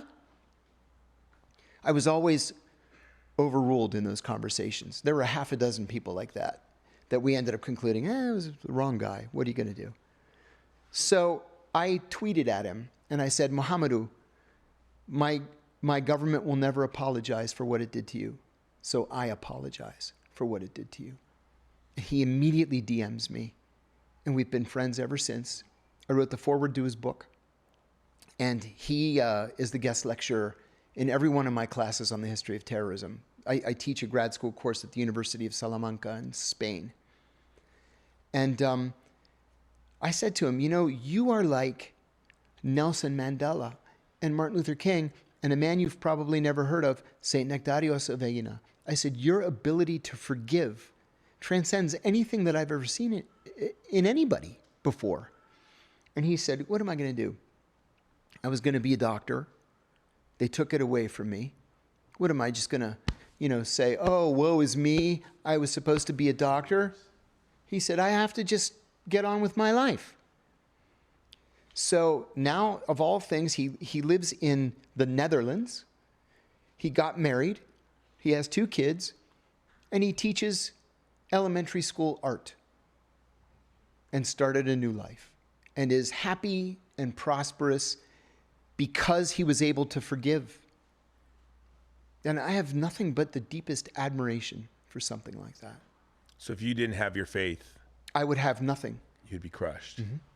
So I want to go to this. So it's hard to say this to you, but you're really blessed because most people, there are a lot of people. There's a wonderful movie by Terrence Malick, A Hidden Life, on Franz Jägerstätter. Franz Jägerstätter was an Austrian farmer who refused to say the loyalty oath to Hitler. Mm-hmm. His bishop said, be prudent to just say it. His priest said, you're being ridiculous, just say the loyalty oath. He said, I'm never going to say it. I'm a Catholic man. Mm-hmm. They tortured him. The SS officer was Catholic and sat him down and said, do you think that the world's going to celebrate you? They'll never know what you do. This is your, they'll never see what you're doing. You're not a hero. No one will know. No one will care. And that is actually true. Most people who make the decisions that Franz Jägerstätter, your friend Mohammed, you made, they're not redeemed in this life. No. And the world never knows. So this is my question to you. I want you to maybe tell us about the darkest years of this experience. And if during those darkest years, did you resent the decision you made? Did you regret the decision you made? And if you knew there would never be a redemption in this life, would it have been worth it? That's the hardest question. I can tell you the 2 hardest times of my life. The night of my arrest. Never saw it coming. And it had been in the works for years. I never, ever saw it coming. And the night I was arrested, they released me. And it was about 10 o'clock. And my wife said, come on, let's go to bed. It's been a heck of a day. And I said, no, I'm going to stay up and watch TV. I wasn't going to stay up and watch TV. I was going to go down to the garage and start the car and lay on the back seat and just let it finish me. And I think she suspected. And she said, no, come on upstairs. And I said, no, I'm not ready. She said, I'm insisting. And so I did. I went upstairs. And then my brother called me the next day and he said, I know you can't see this, but this is going to turn out to be the best thing that ever happened to you. And I said, no, I can't see it. I appreciate you saying it, but no, this is the worst thing that ever happened to me. But then I decided to fight. And my ex-wife now, she said, she was trying to buck me up, and she said, they have consistently underestimated your resolve. They've consistently underestimated your toughness. You have to fight them. And then later she said, you have to keep talking about your case because eventually they're going to move on to their next target, which they did. It was Ed Snowden. And she said, if you keep talking, your side of the story will become the side of record. Because you're not going to gaslight forever. That's right. They move on. Always. They move on. They always move on. And she was right. Wise woman. Yeah. In that instance. In that instance. Yeah. We'll give her that one, though, right? I will admit to you that I am prohibited by court order from discussing my ex-wife in detail. Yeah. But I will say that June 30th, 2018, 3+ years after I got out of prison, was the worst day of my life. Okay. Because, well, in Latin, the words in flagrante delicto mean something. And I thought going to prison was bad. This was way, way worse than going to prison. But, you know, I remember laying there in bed, quite literally laying in bed. I suffered terribly from insomnia. 3 o'clock in the morning. And against the advice of every intelligence officer I've ever known, I have an Alexa in my room, right? Because it plays Sirius XM radio every morning, you know. Losing our privacy is worth free radio. Yeah, it's like, exactly. It's like, Alexa, play 70s on 7. We all make that same decision. Yeah. So I'm laying there, and I said, Alexa, what percentage of marriages that begin as affairs end in divorce? And she says, the percentage of marriages that begin as affairs and end in divorce is 93%. And I was like, oh, thank God. Okay, so at least I've got that. I'm going to hang on to that for a little while. And then I'm laying there, and I have an iconostasis in my room, right? Icons that belonged to my great-great-grandfather from the early part of the 19th century, and icons that I've picked up around the world, you know, over the years. I have a cross where somebody carved 1820 into the bottom of it, a crucifix. And so I've got them all on a shelf, and I'm looking at them. And St. Nectarios is one. And I have holy oil from the monastery and holy water and stuff like that. And I'm looking at the icons, and I said, am I really that bad of a guy that I deserve this? Really? What is it that you wanted me to do that I haven't done? Why do I deserve to be treated like this? I remember saying it out loud at 3 o'clock in the morning. And I remember being tempted to start boycotting church, which I had never done before. Like, I can't believe in this stuff anymore. And then I thought, no, that's what the devil wants me to do. I'm going to stick it out. And I will say, you know, there's one part of the Greek Orthodox liturgy where the priest asks God to bless those who love the beauty of thy house. And I really do love the beauty of his house. You know, even after all these years, decades of sitting in church, I still look around at the iconography and I just marvel at it. I marvel at it. And that got me through. Did you reflect on the passion? Oh my God, why have thou forsaken me? All the time. Like every time I start feeling sorry for myself, I think to myself, you should be ashamed feeling sorry for yourself. After what all these other people went through, after what Christ went through himself, and you feel sorry for yourself, shame on you. And it snapped me out of it. Yeah, I can't wrap my mind around how people in other faiths grapple with the problem of the mystery of human suffering. Yes. Because to me, Christianity has the second person of the Trinity exemplifying how one should bear suffering. Yeah. And if You're we didn't exactly have right. that, how do I handle my child dying from leukemia, my wife dying in a car accident? Exactly. How do you even or being betrayed by someone you love? Yep.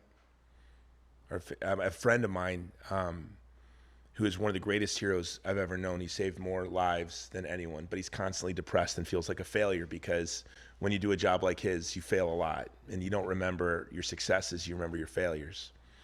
And while he was doing this all over the world, his wife was running around where they were living.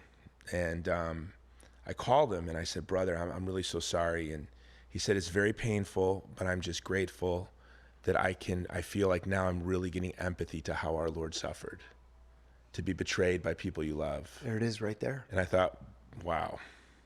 There it is right there. Pretty powerful. So during those years, those dark years, did you ever kick yourself and say, why did I do this? No. Never once. I never did. And I can't even really vocalize to you why I didn't. Well, like I say, my ex-wife used to say, it was because I'm so arrogant and so narcissistic that my brain won't allow me to think that I did the wrong thing. I'm like, okay, all right. And so I just accept it. Maybe I am arrogant. Maybe I am narcissistic. But I know that I did the right thing. I know it. You and I have had this conversation in the past where the CIA culture is such that they want you to believe that everything in life is a shade of gray. Everything. And that's just simply not true. Some things are black and white. They're right or wrong. And in our guts, we all know what the right thing to do is. All of us know. The question then in modern culture is the right thing also the expedient thing? Right? If you do the wrong thing, maybe you'll make a little bit more money. Maybe you get that promotion. Maybe something good happens to you in the short term. But is that how you really want to live your life? You know? And that's not how I wanted to live my life. Another thing, too, is money has never been important to me. And I know that doesn't really make logical sense to a lot of people. But money was never really important to my parents. And because it wasn't important to them, I grew up, just as a kind of a normal middle, maybe slightly lower middle class existence. I never saw the ocean until I was 16 years old. Never went on a plane until I was 18 years old. We just never did those kinds of things. We never had the money to. And so when I went into government service, God knows you don't do it for the money. They're not paying you anything. When I got hired by the CIA, my annual salary was $17,200. You don't do it for the money. And so I thought, well, this is my lot in life. This is what I was meant to do. It's not about making money. It's just about doing the right thing.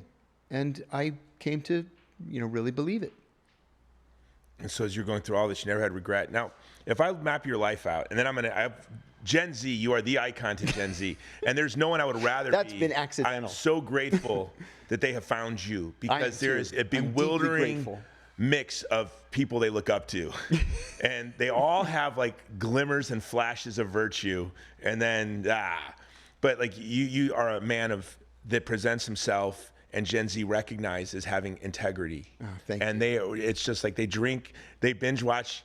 I told you one time my kids came to meet with me. It was the day that my 19-year-old and 18-year-old son wanted to tell me they wanted to work for me for their life, like serving the vulnerable people through the Vulnerable People Project. And they had said, yeah, Dad, there's this guy you'd love, John Kiriakou, like this is early on. And they were like, and I said, I don't know who you're talking about. Then they started describing him. I'm like, oh, John Kiriakou? They go, yeah. I'm like, oh. And I turned my phone around. Look who I was texting with. My kids' like eyeballs popped out. And they said, Dad, do you know who he is? I'm like, yeah, he's my friend. He goes, no. He's the biggest guy in the world. I'm like, does he know that? I don't think he knows that.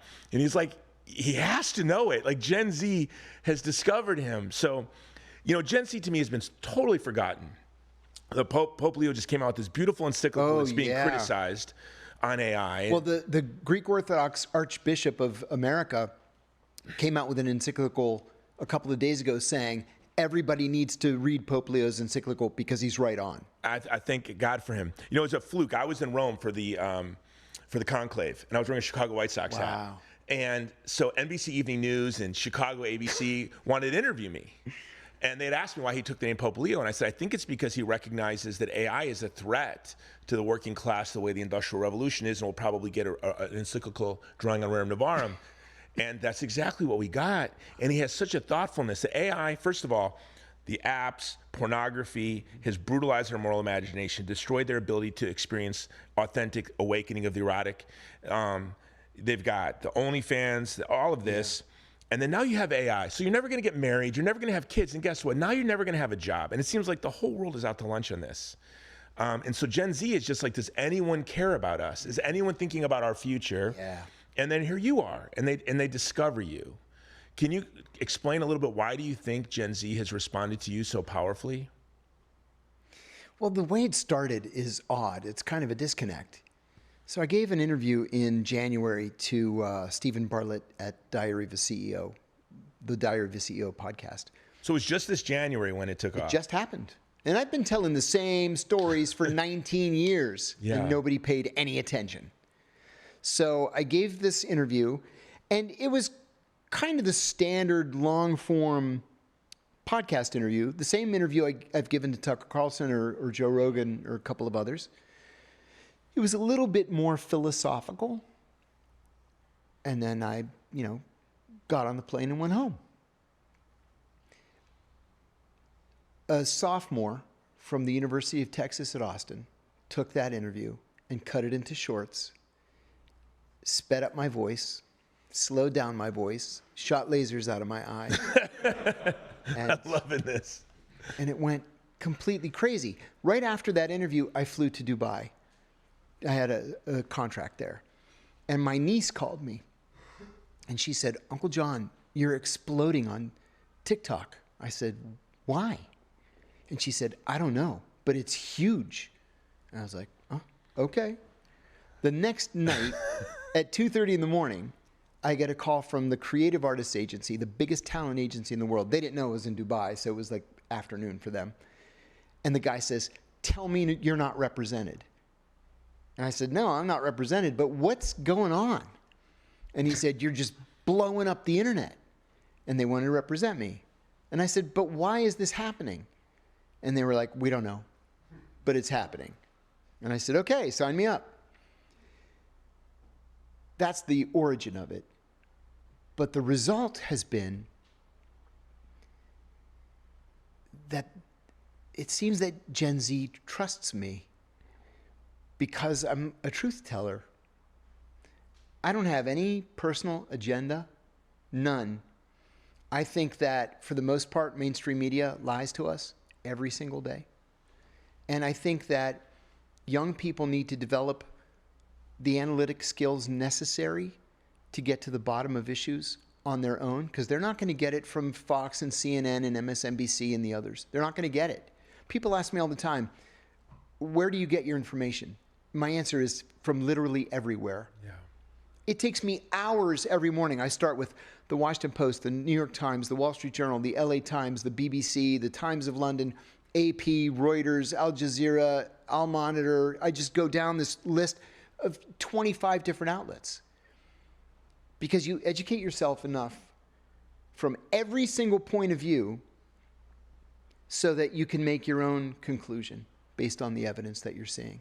So there's no email I can subscribe that I haven't found it. Yeah. No, I haven't found it. And I think that people have concluded that I'm telling the truth. The truth has hurt me significantly over the years, and I just continue to tell the truth. It really is as simple as that. Could it be they also feel abused and abandoned by the establishment? I think that's a very important part of it. Who was abused and abandoned.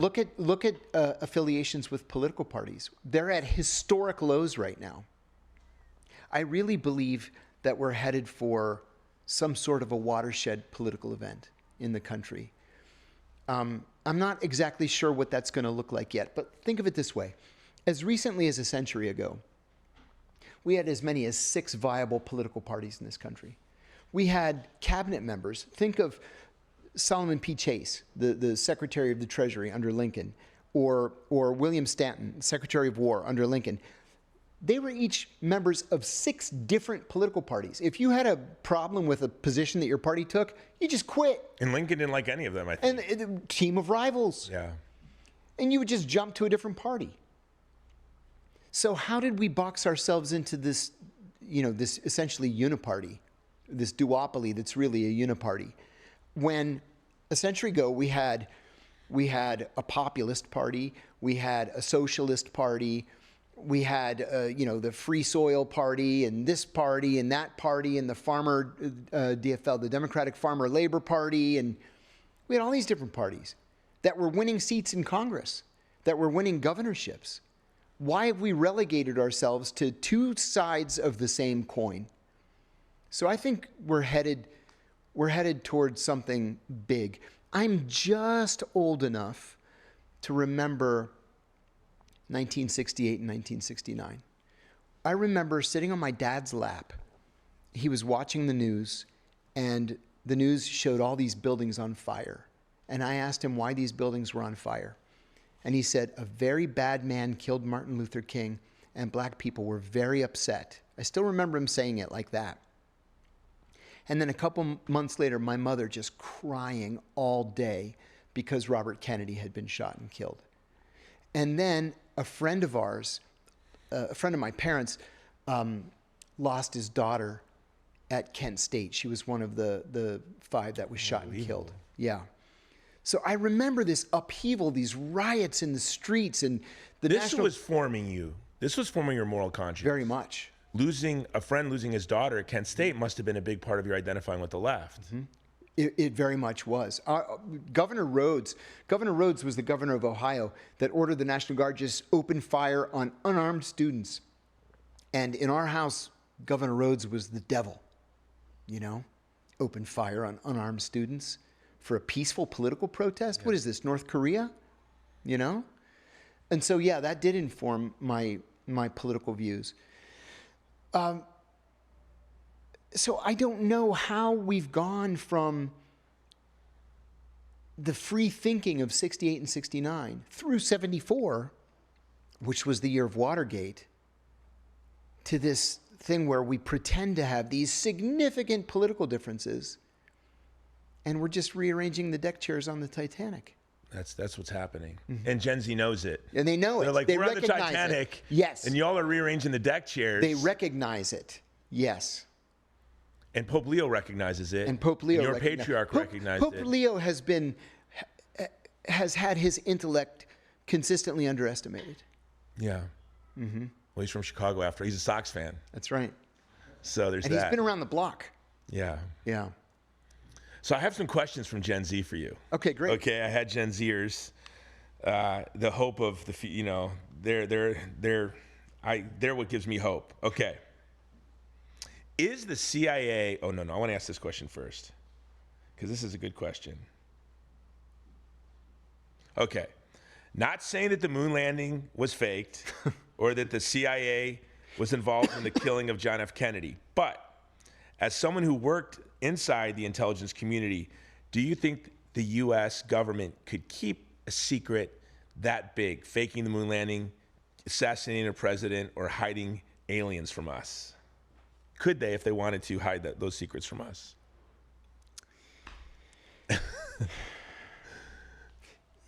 I hate to be wishy-washy, but yes and no. The moon landing wasn't faked, of course. We've got the science to prove it.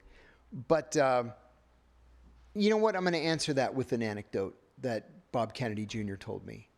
And when he told me this, I said, Bob, you've got to write this down. Social scientists need to know this. He said that on November 22nd, did I say this already? November 22nd, 1963, yeah. The day that his uncle was assassinated in Dallas, his mother went to the junior high where he was attending in McLean, Virginia, minutes after the assassination, and pulled him out of school. And they drove back to the house. It was called Hickory Hill, big mansion in McLean, Virginia. And he said he got out of the car, and his father was standing in the driveway speaking with John McCone, who was the director of the CIA. Now, as background, both the Kennedys and the McCones were very devout Catholics. And Mrs. McCone had died 6 months earlier from breast cancer. The Kennedys were very worried about Director McCone. They were worried that he was so distraught by her death that he might harm himself. And so John McCone had dinner with the Kennedys 7 nights a week. And after dinner, he and Bob Kennedy would go swimming together. So Bobby Jr. gets out of the car, walks past his dad, And he hears his dad say to Director McCone, "Tell me your people didn't do this." And McCone answered, "I don't know who did it." He did not say, "Of course my people didn't do this. What in the world would make you think the CIA would kill the President of the United States?" That's not what he said. He said, "I don't know who did this." So, did the CIA kill John Kennedy? Of course not. Did elements of the CIA kill John Kennedy? I think that's something that we'll never know the answer to. But I think the circumstantial evidence is such that we should be asking these questions because it's entirely possible. So, as an outsider, when I hear there are rogue elements within the CIA, I'm saying to myself, oh, please let that just be Hollywood fantasy. No, there are rogue elements. Especially,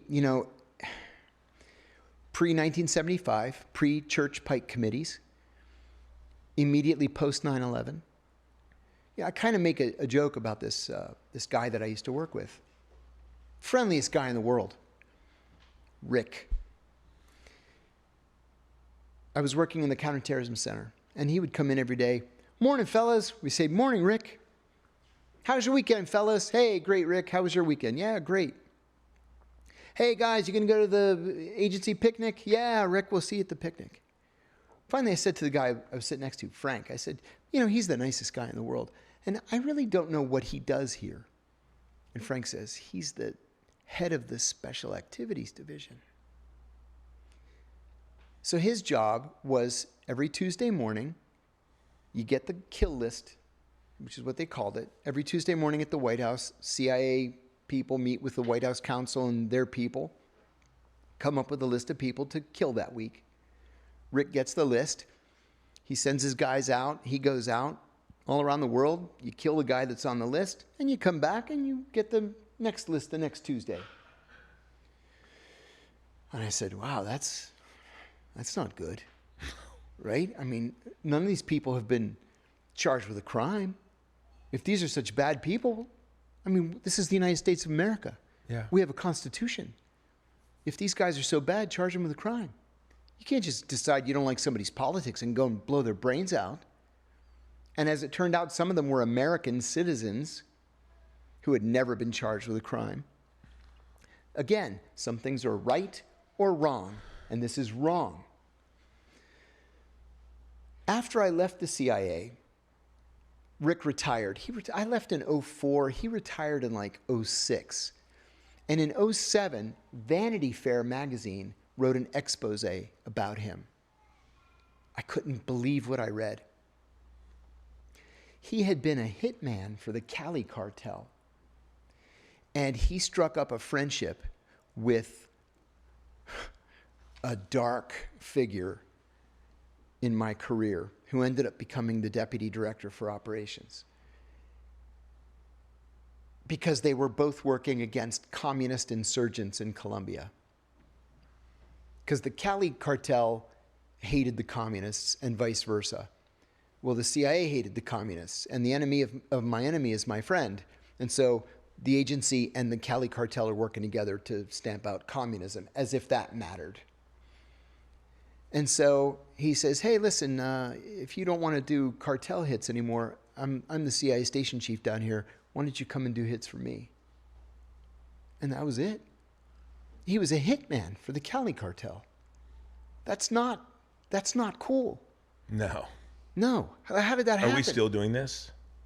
Are they still getting the kill lists? We don't know. They won't say. They won't tell us. The kill list was outed in the Atlantic Monthly magazine. The originator of the kill list was one John Brennan. And we don't know if John Brennan's drone war killed hundreds and hundreds and hundreds of children. Oh, my God. I have a friend, Daniel Hale. Daniel just got out of prison himself. He was a drone operator from the U.S. Air Force. He's the one who blew the whistle on the drone program. And he tells the most chilling story. He was operating a drone from a base in Nevada. His boss was at MacDill Air Force Base in Florida. So they're both looking at the screen. Daniel's operating the drone, and he sees the target. The target's in Afghanistan, right? And Daniel says, I have eyes on the target, and his boss in MacDill says, fire. And Daniel says, wait a minute. He's with 2 little kids. And his boss says, those aren't kids. Those are goats. He said, I'm looking at them. They're not goats. They're children. They're girls. And his boss says, fire. And he said, I can't fire. They're children. It's an illegal order. He says, fire or be court-martialed. And he fires. And he kills a 12-year-old girl and a 9-year-old girl. And he went home that night and he said to his girlfriend, I became a child killer today. How do we live with ourselves? How do you recover from that? You can't recover from that. But this is what I mean when I say, in Israel right now, they have a ramp. The suicide rate of IDF soldiers is unprecedented. it's got to be. Because you can't all be monsters, right? Yeah. Somebody's got to have a conscience. Not Lindsey Graham. No. Not Randy Fine. Lindsey Graham is perfectly happy to kill your children and your children and your children. He doesn't care. Yeah. And Fine, who wears an IDF uniform onto the floor of the House like a traitor. Who did? Oh, Fine. Fine. Yeah, Congressman Fine. He was showing a picture of a dead Palestinian child. Yeah. And he said, oh, that's a lovely picture. I'd like to see more of those. This isn't an international scandal. But then Gen Z is watching this, and they're utterly horrified. Normal people don't talk like that. Yeah, that's not how normal people talk. Ben Gvir, you listen to Ben Gvir talk? His wife, listen, the Israelis passed a law 2 weeks ago allowing for the death penalty, but only for Palestinians, not for Jews. And on the day that the Knesset passed it into law, his wife baked him a cake in the shape of a gallows.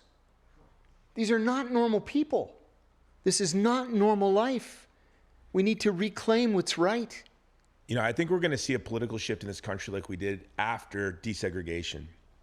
And ironically, it's going to be around segregation. You know, when you look at Israel, it is a segregated apartheid state that makes the Jim Crow South look like utopia. Very much so. And I think it's hard for most Americans to believe that. But you have settlers attacking Christian villages with the IDF pulling security. So if you try to protect yourself, protect your property, you're shot right in the face or arrested. Yep. And how many American citizens have been killed in the West Bank? One was kidnapped this week. Mm-hmm. And does the American government lift a finger to do anything in the name of justice? Nothing. Literally nothing. It's frustrating. I could talk to you about the West Bank and Gaza and Lebanon. I mean, that's the nightmare too. Okay, so here's some more Gen Z questions. What do you know about Project Gateway and using astral projection to spy on the Soviets during the Cold War? This is the men who stare at goats question. Is that what this is? Okay. So Project Gateway was a part of what was called MK Ultra. MK Ultra was a very, very broad scope operation that began in 1952 and ended in 1975. It included a lot of different things: ESP, astral projection, mind reading, LSD, and using LSD to get people to confess to their deepest, darkest secrets. A whole bunch of different stuff. It was a disaster. And it ended up in the deaths of a lot of people, a lot of innocent people. So the way it started off was the CIA recruited a source who was a phony source, who said, hey, the Russians are experimenting with this, ESP and astral projection and mind reading and all this stuff. We're behind the 8 ball. That wasn't true. The Russians were not doing any such thing. The Chinese were, but we didn't know that. So we said, oh my God, we have to get up to speed as fast as we can. And the CIA comes up with this program, MK Ultra, and they start just pouring resources into it, beginning with LSD. And because the CIA often moves into the area of utter lawlessness, they start dosing their own employees unwittingly. You just slip LSD into people's coffee and their food, and just see what happens to them. Well, I wonder what's going to happen to Joe if I dose him with LSD. Jacob's Ladder, if you've seen that movie. Well, Joe's going to go to the roof and jump off because he thinks he can fly. And then you got to explain to his kids why your dad went to work this morning perfectly normal and then committed suicide at lunchtime. And that happened. Yeah, that happened. In fact, there's even been a documentary about it. So that was one part of it. They hired psychics and seers and readers, and it was all silliness and nonsense. It never amounted to anything. But then there were sub-operations of MKUltra, like MK Chickwit, for example, where we broke into the lab in Switzerland and stole the formula for LSD so we could make it better. And then we just decided to, I'm not making this up, it's all out there online, you can find it. We decided to make San Francisco the sort of the headquarters of these experiments. And so hippie culture, the Grateful Dead, Fish, all at the same time is the fruit of CIA. It all came out of the CIA. So we decided to recruit a whole contingent of prostitutes, and we set up a safe house. So we sent the prostitutes out to pick up John's clients, dose them with LSD, bring them back to the safe house, tie them down, and get them to confess their deepest, darkest secrets. And it just didn't work. They were just, jabbering incoherently and having flashbacks and freakouts, and it just didn't work. And then we decided, well, let's come up with a germ, and we'll wait until a really foggy day when the air is really heavy, and we'll just shoot this germ into the air in San Francisco and just see if anybody gets sick. Because then we can do it in Moscow and really screw them up, right? So we come up with this germ that's developed in a CIA lab. We wait until an unusually foggy day and then just drive around the city with these big pipes just blowing the germ into the atmosphere. 2 days later, 11 people came down with this extraordinarily rare upper respiratory infection that had never been seen in San Francisco before. And we were like, hey, that worked. We should do that in the Moscow subway system and see if we can really, screw them up. Then there was another experiment where they decided to dose. There's a small village in France. Forgive me. How many people knew about this? Was this a small? At the time, it was very, very small. It was tightly held. It was a compartmented program. So we went to this village in France. It had one bakery that supplied the entire village, and we dosed the yeast in the middle of the night. We broke into the bakery and put LSD in the yeast. The baker comes to work in the morning. He makes all the bread. He sells the bread to everybody in the village. Everybody in the village goes on an LSD trip. And then for decades, we were like, no, it wasn't us. It wasn't us. It wasn't us. And then in the 90s, we're like, okay, it was us. And then finally, in 1975, the CIA had just gone too far, right? We've just lost the Vietnam War, and everybody in the CIA is like smuggling heroin back from Vietnam, and it's just a disaster. So Senator Frank Church, a Democrat of Idaho, convenes a special committee known as the Church Committee. Congressman Otis Pike, a Democrat from Long Island, convenes a parallel committee in the House side, the Pike Committee. They morphed into the Senate Select Committee on Intelligence and the House Permanent Select Committee on Intelligence. And they started investigating the CIA, what was then called the family jewels, where they demanded literally everything that the CIA had. Well, the first thing that comes up is MKUltra and associated assassination programs. The CIA wasn't supposed to be assassinating people. In fact, it was out there assassinating thousands of people. So Congress put the brakes on that. Senator Church specifically told the CIA director, do not destroy the MKUltra documents. Direct order.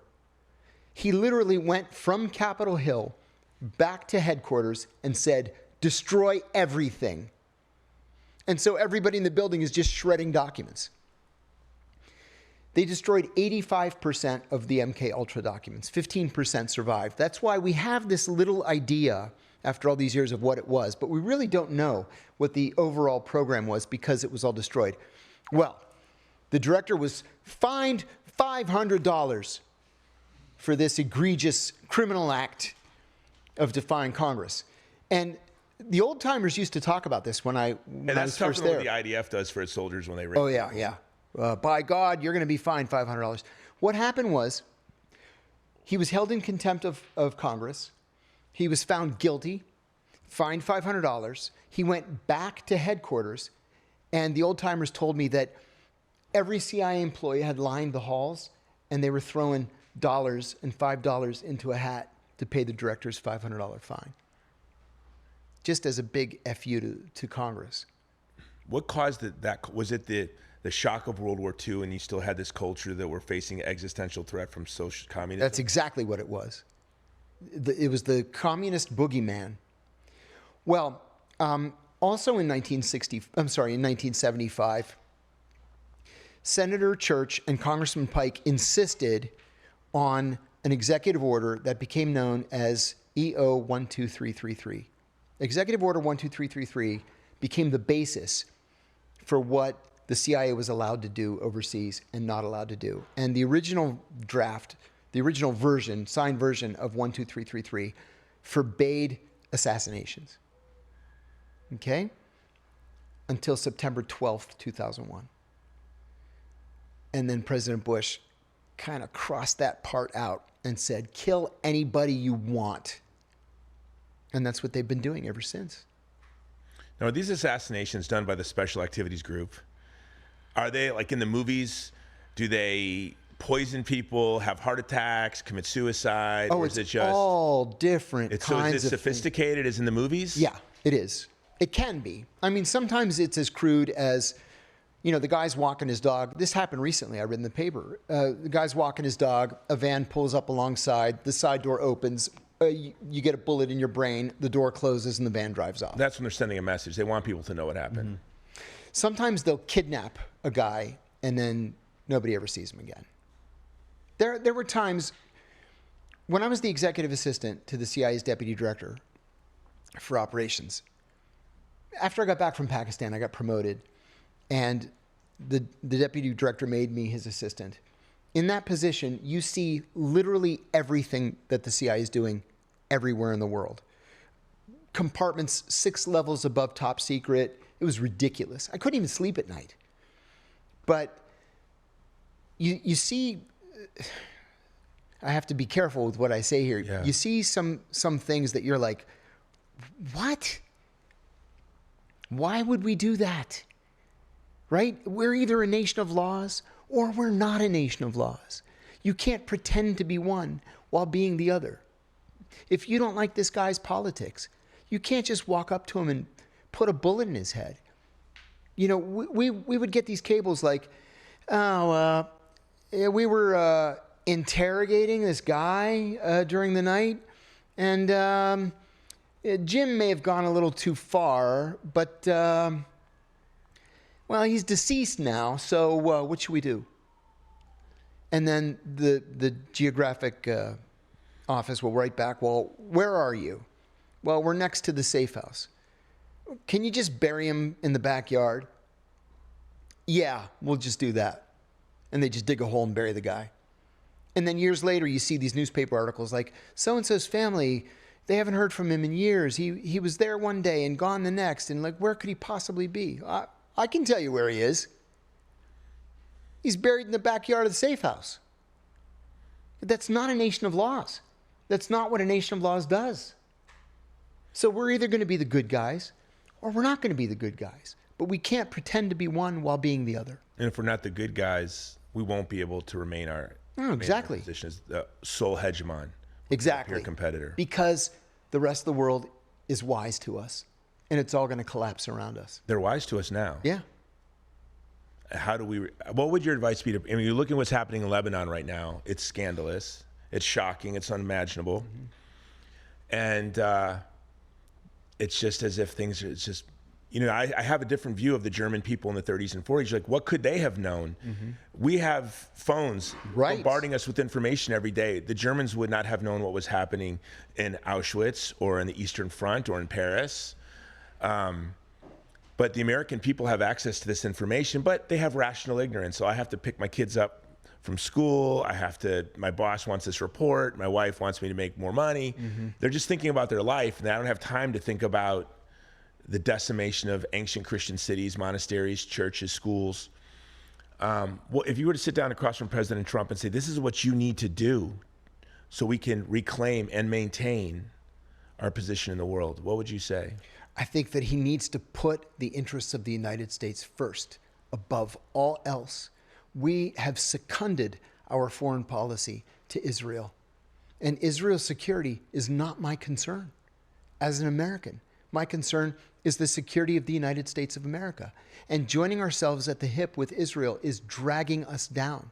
You know, there was The Onion, the satirical. I love The Onion. I love The Onion too. They had a headline a couple of weeks ago that just really hit. And it said, China content to sit back and watch U.S. destroy itself. Exactly. Because that's what's happening.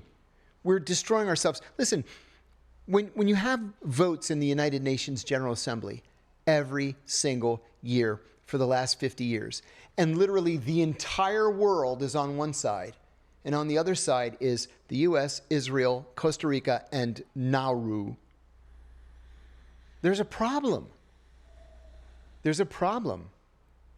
We're not smarter than everybody else in the rest of the world every year, joining ourselves with the Israelis. And it's undermining our interest in the world. It is. It's really undermining in the world. You know, when I went to Israel last time, 2022, one thing I saw that at first perplexed me and then just pissed me off. When you're in the old city in Jerusalem and you're approaching the Western Wall, right? There's like a museum there and some think tank or whatever. People had put up these signs, like glued these signs to the walls, and they said, "America, we are with you." It's like, what? First of all, about what? Secondly, you're the size of Milwaukee. Yeah. Like, we don't want you with us. What are you with us on? Yeah. Yeah. It hurts us that you're with us. We don't want you. You can't live with civilized countries. You just hit the nail on the head, though. I think the average, like, boomer, me, who would have been me, even though I'm a Gen Xer, to the Gen Z, anyone who didn't have a smartphone in their pocket during puberty is a boomer. I mean, I think that's a good designation because it's true. They're different than the rest of us. That's right. Yeah, yeah. And so as a typical boomer, conservative Republican, if I would have heard that 15 years ago, before I had a lot of experience in the region, I would say, what are you talking about? Exactly. They're the only civilized country in the region. Right. And I had this idea that they were democracy. I had this idea that they were surrounded by all of these just barbarians. And then you go to Lebanon and Jordan and Iraq and Syria and Palestine, and you're like, these are beautiful, deep. And in the Middle East, they're even very proud. They're like, we're not like the Gulf states. We have a culture and a civilization. They do. And they do. They do. Yeah, they do. Like, yes. You have the Yazidi that are the proto-Semitic people that have been living in the same valleys since Abraham left. Since Abraham left. Years, yes. Christian communities praying in Aramaic. Yes. Where St. Thomas put a church. Yes, exactly. And then you're going to watch the 700 Club or John Hagee, and you're going to preach theology to first century Christian communities in the Holy Land that's ancestors were in the upper room. Yeah, that's exactly right. So what would you say to the boomer Republican who's been watching 700 Club since the 90s, watching Pastor Hagee, watching Fox News? They just can't hear it. Read the history. You've got to open your mind to the history. Don't believe some guy yapping at you on your TV. You have to read and understand the history. It really is as simple as that. But people do what's expedient. It takes time and it's hard and maybe it's boring but you've got read the early church fathers. Just go there and see for the yourself. West Bank. Take a drive. That's a great idea. From Bethlehem to Taibe. Mm-hmm. That's a great idea. And you're changed forever. I couldn't agree more. This is the last Gen Z question, which I really love. What beliefs did you hold strongly at 30 that you no longer believe today? Oh, that's. And by the way, you're an Angry Birds legend. This is from Colin. You're an Angry Birds legend. I live for Angry Birds. By the way, that's something my kids loved about you. Like, Dad, like he just talks about his love for Angry Birds. It's like, who does that? That is so cool. But it's that kind of transparency and honesty that you were like, I need to play Angry. This is what makes me happy. This is what I do. It brings me joy in the morning. It brings you joy. Yeah. I love it. I have a routine in the morning. This is apropos of nothing, but I have a routine in the morning. I play Angry Birds. That takes about an hour, 50 minutes. I play the daily solitaire, just because I have a streak that I don't want to break.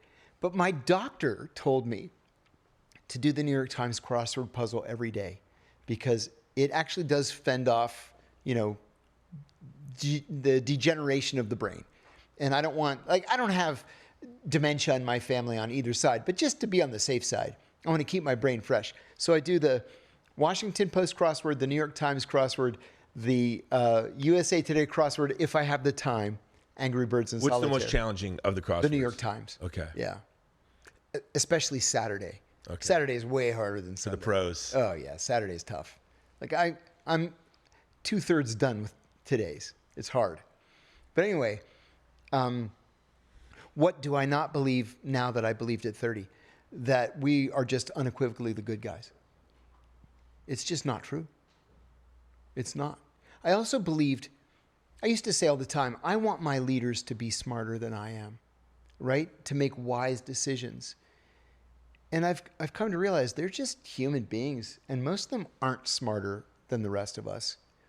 They're just more political and, found themselves in positions of power.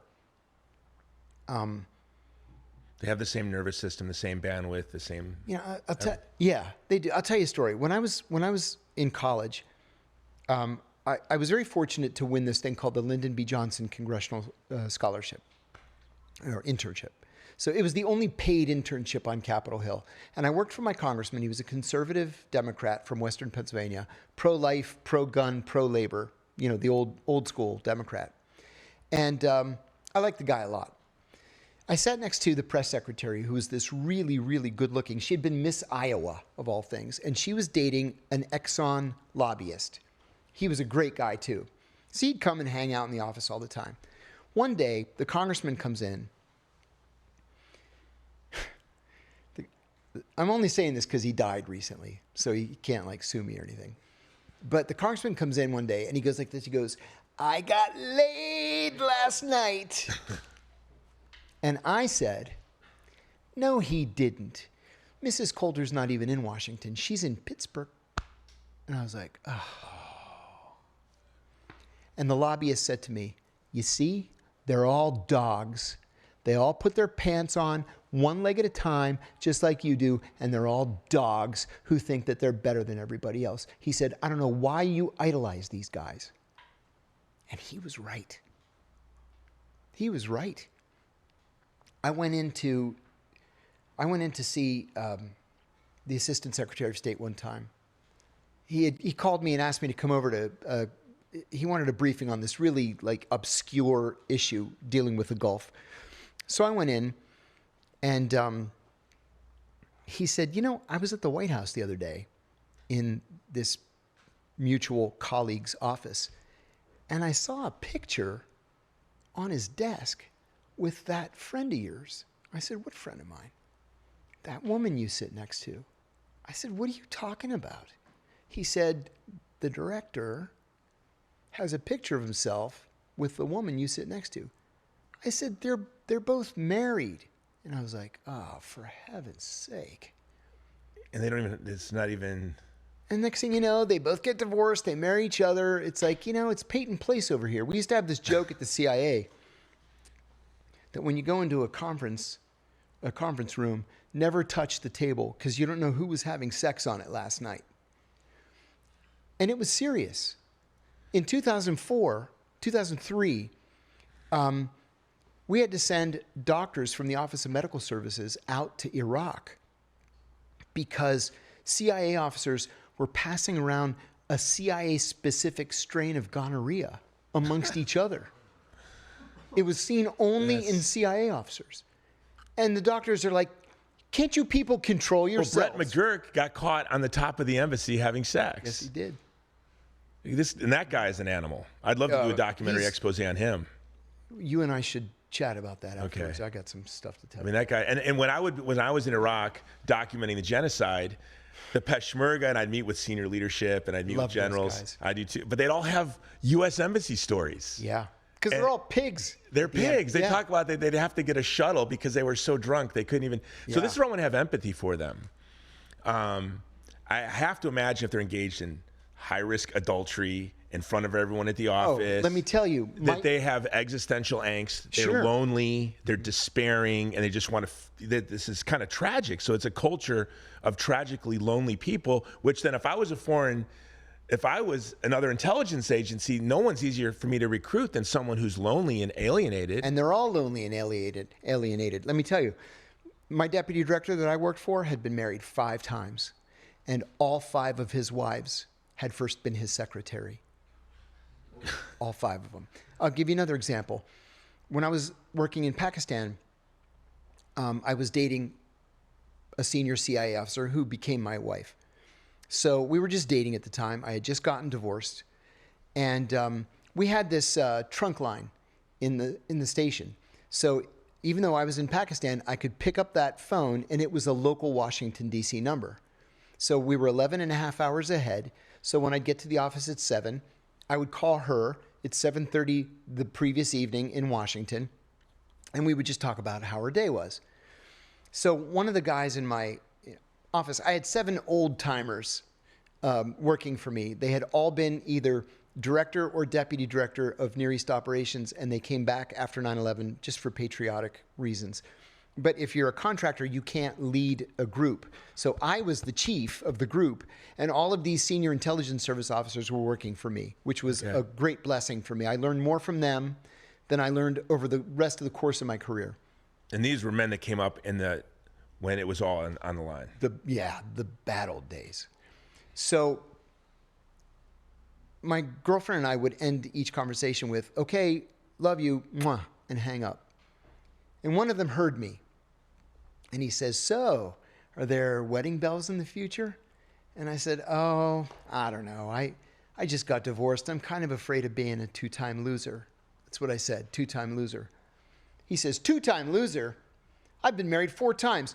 Dave, how many times have you been married?" He says, 5 for me. "Bill, how many times have you been married?" "I got 3. "Frank, how many times have you been married?" 4 for me. He says, 2-time loser. "Kid, you're just getting started," he says to me. And I said, "Oh my God, I don't want to be like you guys." I get home. We get married. And one night, we're sitting on the floor of the living room watching a movie. It's like midnight. We're watching this movie, and her cell phone rings, and it happened to be next to me. I picked it up and I said, "It's like a 16-digit number." I said to her, "I think it's a sat phone." And she says, "Answer it, see who it is." So I said, "Hello?" And this voice says, "Is Heather there?" And I said, "Tony?" And he said, "Yeah, who's this?" I said, "It's John. Where are you?" He said, "I'm in Afghanistan." And he said, "Why are you answering Heather's phone?" I said, "'Cause she's my wife. Why are you calling Heather's phone at midnight?" "Oh," he goes, "I'm sorry. I didn't realize that you two were together." I said, "Tony, why don't you use your 1 minute of sat time every week to call your own wife instead of calling mine?" But that's typical of the CIA. They don't care. And that's a problem. You're married. And the culture, that should be seen as a real security problem. I worked for these 2 guys. I loved and respected both of them. Mike and Gene, 2 of the finest officers I ever worked for. And they hated each other. So one day I said to Gene, "Gene, you and Mike you're 2 of my favorite people. I don't understand why you hate each other so much." And Gene says, "I'll tell you." He said, "Our first tour together, we were in Karachi, and Mike screwed my wife." I said, "Oh my God, that's terrible. I'm so sorry to hear that." And he said, "No, that's okay." He said, "Our second tour was Bogota, and I screwed his wife." And I said, "This is exactly what's wrong with this organization." I said, "Shame on both of you." By the way, am I naive? I just think if I'm wanting to recruit somebody, I want to recruit someone who's just betrayed by someone in his own organization in such a horrible way. Exactly right. Talk about a vulnerability. That seems like quite a vulnerability. And then you have a culture like this, where Brett McGurk's on the top of the embassy, the whole Middle East knows. Yeah, the whole Middle East And he's knows. in charge of the war against ISIS. That seems kind of... You're exactly right. It seems like a problem that needs to be fixed. Amen. I mean, I could talk to you forever. I don't know how much time we have, but that's the next question. How do we fix the culture of CIA to serve the interests of the American people? Can it be fixed, or does it have to be shattered and swept away? The only way it can be fixed is with true, robust congressional oversight, which we have not seen since 1982. Can we see it when we know the ethics of guys that have to get elected every 2 years? No, I don't think so. I mean, Mark Warner, Tom Cotton, come on. These guys? Randy Fine, please. What a joke. It's all a big joke. I've said in podcasts in the past, there was one guy on the Senate Intelligence Committee that I kind of expected a little help from. And when I got out of prison, I was invited to dinner at the Greek ambassador's residence. So I go, and this senator's there, member of the Intelligence Committee. And he comes up to me and he says, hey, welcome home, congratulations. We were really worried about you. And I said, oh, come on, Senator. I said, I expected more from you. You, of all people, I expected a little bit of support. And he goes, look, it took everything I had just to not lose my security clearance. And I said, oh, you're afraid of them. Now it makes sense to me. And we've never spoken again. He was never a free man. No, never. He's afraid of them. And one of my favorite stanzas and lines in any poem is in Rudyard Kipling's If. And I was just talking to my son about this and actually talking about you. It is, if all men can count on you, but none too much, you're a man. And I said to my son, do you understand what that means? He says, yeah, that you're just, that you put justice and truth over friendship and loyalty. I said, yes. I said, now let me ask you a question. If one person in this world can count on you too much, then can anyone count on you at all? There it is. And that's the reality. I want to ask a hypothetical question of the folks that are here. This is something that I like to raise at colleges and universities because it's kind of indicative of what every CIA officer has to deal with, especially if you're a field officer, you're out doing operations.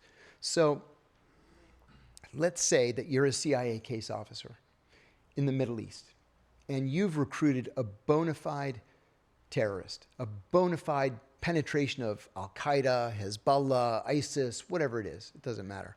You meet with this person once a month in a hotel somewhere in the Middle East. And this person has given you actionable intelligence that you have used to disrupt attacks and save American lives, right? He's the real deal. So you go out to Amman or Cairo to do a meeting, and he says to you, I've been good to you, and I've given you everything that you've wanted. So tonight you're going to do something for me. I'm not giving you any more information until you go out and get me a prostitute. So I always ask, do you get him the prostitute? Show of hands, right? Seriously, would you get him the prostitute? Yeah, the answer is yeah. It's nasty and dirty, but this is the job that we've chosen. You get him the prostitute. What if he asks you for a child prostitute? Well, obviously, the answer is absolutely not. Not under any circumstances. But that's not even the issue. The issue is there are no rules. There's no training class to say, well, you can get him the prostitute, but you can't get him the child prostitute because there's this line. Nobody's going to teach you that. So you have to go into this job, into this life, with your own set of moral principles. And you have to stick with it. Because there's not going to be anybody at the other side, at the other end of the cable at headquarters saying, you probably shouldn't do that. Or rule number 125A says, yes to the prostitute, but no to the child prostitute. It's all up to you. And so, so many guys and women, mostly guys, lose the sense of who they are once they get into this position. And once it's lost, you can't reclaim it. Thank you for that. Okay, I want to end on a kind of a happy note. You are record-setting a Cameo right now. Yeah, I know, it's crazy, right? So Cameo is where it's a service where you can get a famous person to give someone a birthday wish or something like this. And you are like setting Cameo records. I've broken all the Cameo records. You've broken all the Cameo records.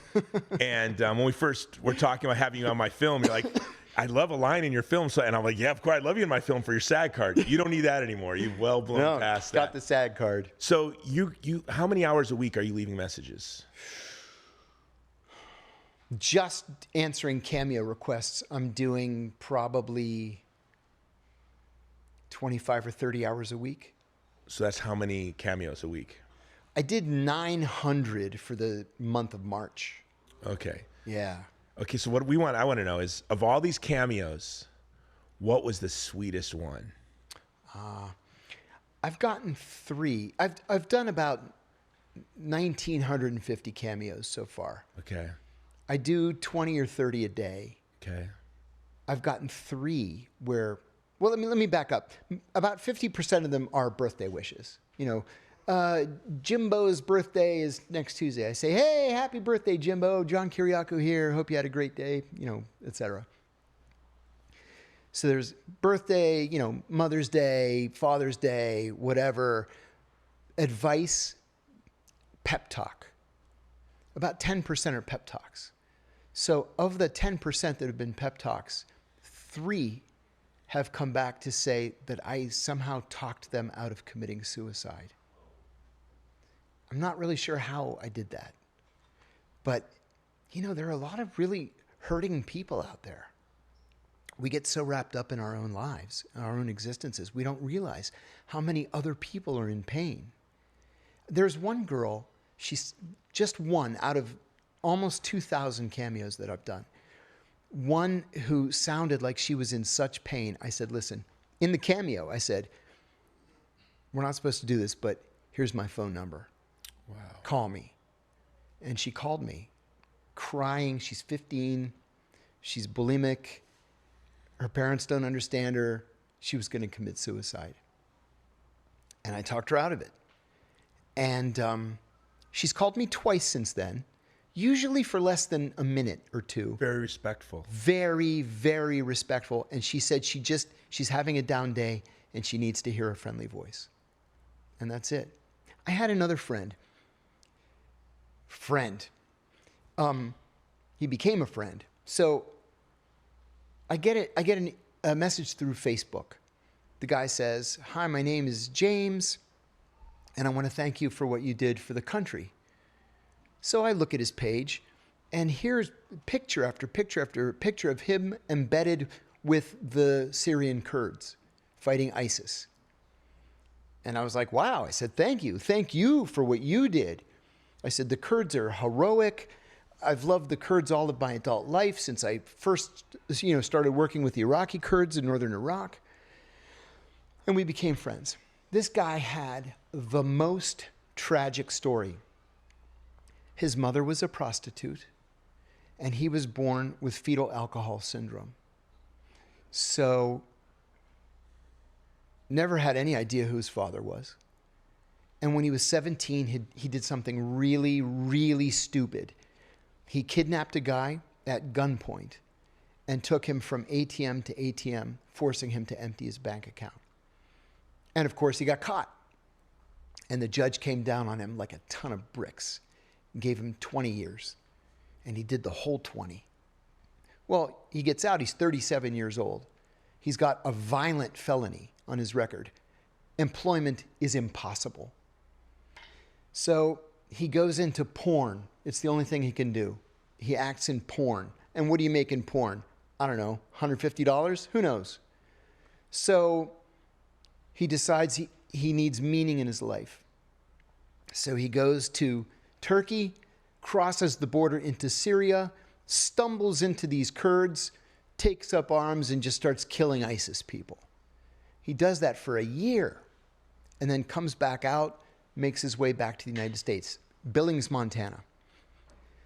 So we start talking, and he can't find a job, and I'm a convicted felon, and I have this violent felony, and I don't have any education, and he didn't have anything going for him.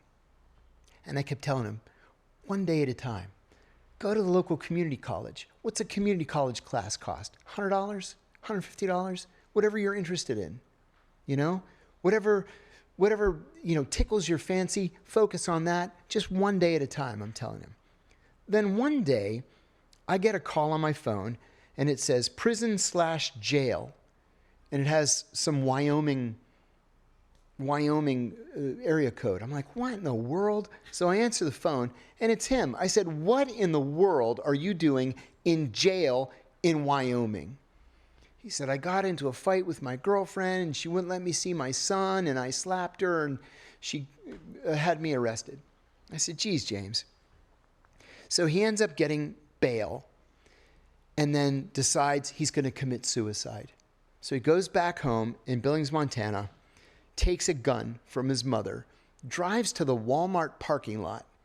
He's sitting in the car holding the gun, getting ready to kill himself, when an off-duty ATF agent pulls into the space next to him to do his grocery shopping, sees this guy with a gun, pulls his gun, and disarms James. So I get a call, Billings, Montana County Jail. I was like, you've got to be kidding me. So I answer. I said, James, you're in jail in Billings, Montana now? He says, he's crying. I was going to kill myself. I was in the parking lot at the Walmart. I said, oh my God. He said, I need an attorney. I said, all right, because I'm a sucker for a sob story. I always have been. So I start calling every attorney in Billings, Montana, and I find one that's willing to do it, for a price. So he gets him out, but felon with a gun is a mandatory minimum of 5 years. The courts are, the prosecutor's asking for 8 years because he had a violent felony, and this is bad. Then he calls me one day, July 4th, 2022, and he said, hey, my sister lit an M80 and it blew 3 of her fingers off. And she was in surgery all day, 14 hours. They reattached her fingers. I said, oh my God, that's terrible, James. I'm so sorry. Tell her I send my best. I'll send her a card. And I said, but you sound good. He said, yeah, I feel good. I feel good. Things are going well. I said, great. Okay. Good to talk to you. 2 days later, his sister calls me. I said, how are your fingers? She said, oh, they're okay. It was my own stupid fault, but they reattached them. I'll recover. And she said, but that's not why I'm calling. I'm calling to tell you James killed himself last night. I said, oh my God, what happened? And she said, he told their mother he was going for a walk. He walked to the neighbor's house or yard. They had a big oak tree, and he strung up a noose and he hung himself. And he left a note, and all it said was, please call John and tell him I said I was sorry. And it reminded me of a story. Have any of you heard of the folk singer Pete Seeger? Pete was a giant in my life. Next to my father and my grandfather, no man had as much of an impact on my life as Pete Seeger did. And he told me a story one time. There was another folk singer from the 70s, Phil Oakes. Phil was as popular as anybody in the 60s and early 70s. But he went on a concert tour in Africa, and he was mugged in Africa, and the mugger cut his throat. And he recovered, but he was unable to hit high notes after that, and he fell into a deep depression. And Pete told me that Pete, was performing at a folk club in Greenwich Village one night, and the gig ran late. And he was packing up as quickly as he could because he had to literally run to Grand Central Station and catch the last train to Beacon, which is where his home was. And as he's packing up, one of the waiters says, Pete, Phil Oakes is on the phone for you. And he said, tell Phil, I can't talk. I have to run and get the last train to Beacon. And so he said, tell him I'll call him tomorrow. And he left, and Phil Oakes committed suicide. And he said to me, and this was unlike anything I had ever heard Pete say, he said, that selfish bastard. I'll never forgive him for what he did. He had no idea how many people he's hurt. And that always stuck in my mind. Could have saved your life in your dark days. Very well may have. Did you ever think about that when Absolutely. You were considering suicide? 100%. So he saved your life. And you saved a 15-year-old girl's life. There it is. So when you were going through all the rough things that you went through, And your brother told you this is the best thing that ever happened in your life. Yeah. He didn't was realize right. it was the best thing that was going to happen in a lot of people's lives. Yeah. It's true. We're all here for a reason. And it just keeps reminding me that there's always somebody who's suffering more than I am. And the privilege of suffering is you'll be able to use that empathy to help someone else another time. You lose your child to a drunk driver, there's going to come a day where you're helping someone who lost their child to. That's the empathy is the gift of suffering. That's right. And so it's interesting that we must have a suffering nation because they've really identified with you. You've really done the whole arc of the hero's journey. Your call to adventure was not when you thought. It wasn't when you joined CIA. No. It's when the moment your adventure began was the moment you said. And who would have thought? Who could have foreseen that?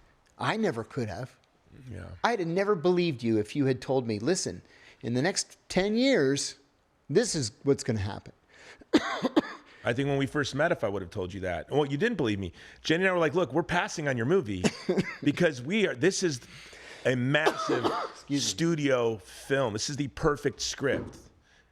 You wrote it in your life. Yeah. Like you literally hit each of the points of the monomyth in your life. Crazy. Yeah. And then you were discovered by young people. Which is the greatest reward. It really is.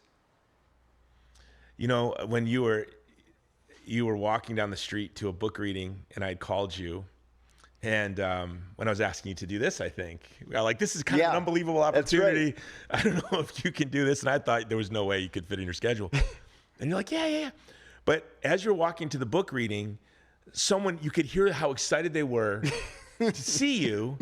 But then you seemed more excited to thank him. And you said, if not for you, I could be living out of my car. If not for Gen Z, in a way, you would have a whole fight ahead of you. Yeah. A whole life of battles. It's true. It's true. Yeah. The CIA did its darndest to make sure I could never work again.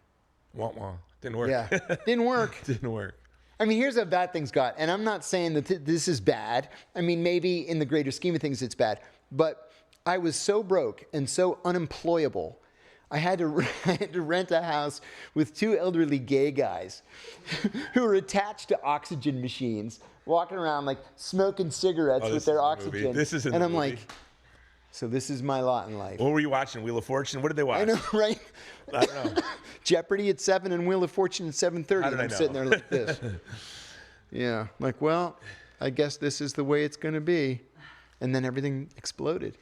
But that's what heroism looks like. It's not it's not the Rambo stuff. It's the long, drawn out years and years of not thinking it's going to get better. Mm-hmm. Was there a point where you just said, I'm good, it's going to be like this forever and I can handle it? Yeah, it was a conversation I had with my sister. I said, I don't mind being poor. I've actually become accustomed to being poor. And I said, the only thing is I don't want to die alone. And I especially don't want to be sick for a whole long time before dying alone. My sister's 5 years younger than I am, and she's very, very kind and empathetic. She's my best friend, really. And she said, don't be ridiculous. You're gonna live in my house. She said, the whole basement, it's a beautiful apartment. They have an enormous house in Bedford, New Hampshire. And I said, great. I get to live in my sister's basement for my remaining days. Thanks, Tina. My organization runs a shelter in Juarez, Mexico. Even better. For migrant worker, for migrant unwed, migrant unaccompanied women with children. So we have a shelter there. And the shelter director said, in my old days, if I have nowhere to go, they'll let me go to the shelter in Juarez. You can come to the shelter in Juarez with me. No, okay, so I want to end on this, and then we'll go to questions, and then we'll decide with the audience. I don't know if they want to be in the video or not, but I want to pay a Cameo. How much does a Cameo cost? I want to buy a Cameo right now. Hey, thank you. The algorithm changes the price every 15 minutes based on how much. I'll pay you cash, so we don't have to share it with the website. Don't be silly. No, we'll kick it to you. No, so this is my Cameo, right? I want to do it right now. Okay. Here's my Cameo. To Gen Z, I want you to give them a Cameo pep talk to a generation that they want to be creative writers, they want to be filmmakers, they want to be lawyers, and they're looking at AI and that's gone. They want to have marriage and love and family, but that seems impossible. So I want you to give Gen Z your Cameo pep talk. Yeah. Okay, Gen Z. John Kiriakou here. Listen, I know how hard life is right now. You're seeing changes coming quicker than we've ever seen really since the advent of the industrial age. And that's not necessarily a good thing. So what you have to do is grab life by the horns and live it according to your standards. Don't let AI put you out of business. Don't let internet porn take away a chance at a beautiful relationship or marriage. You have to grab life by the horns and live it according to your own rules. So do what makes you happy. Do what allows you to contribute to society, and you're going to live a happy life. All the best. That was awesome. John, I want to thank you. I want to just thank you so much for your example. You personally inspire my son. You're inspiring a generation. Thank you, Jason. Thank you very much, brother. Thank you, buddy. All right, guys, Jason Jones here, back at my studio. What an incredible opportunity to interview John Kiriakou. Couldn't do my outro after the interview because, as you can see, we had a lot of folks, had to mingle, and it was kind of loud. So I just want to say thank you for listening to the end of the show. And if you want to hear more, we have about an hour and a half of Q&A with John and the audience. But that is only going to be available to paid subscribers. It's $8 a month to paid subscribers for the Jason Jones Show Substack. It is in the show notes. So click through there, become a paid subscriber. And next week, we're going to release the hour and a half of Q&A. And a lot of these questions came from Gen Z, and they had some incredible questions. And John's answers were mind-blowing. We talk about aliens. We talk about all kinds of Kennedy assassination, all kinds of interesting questions. Also, this episode, like all of our episodes, is brought to you by the Vulnerable People Project, standing in solidarity with the most vulnerable people in the world when the world has walked away.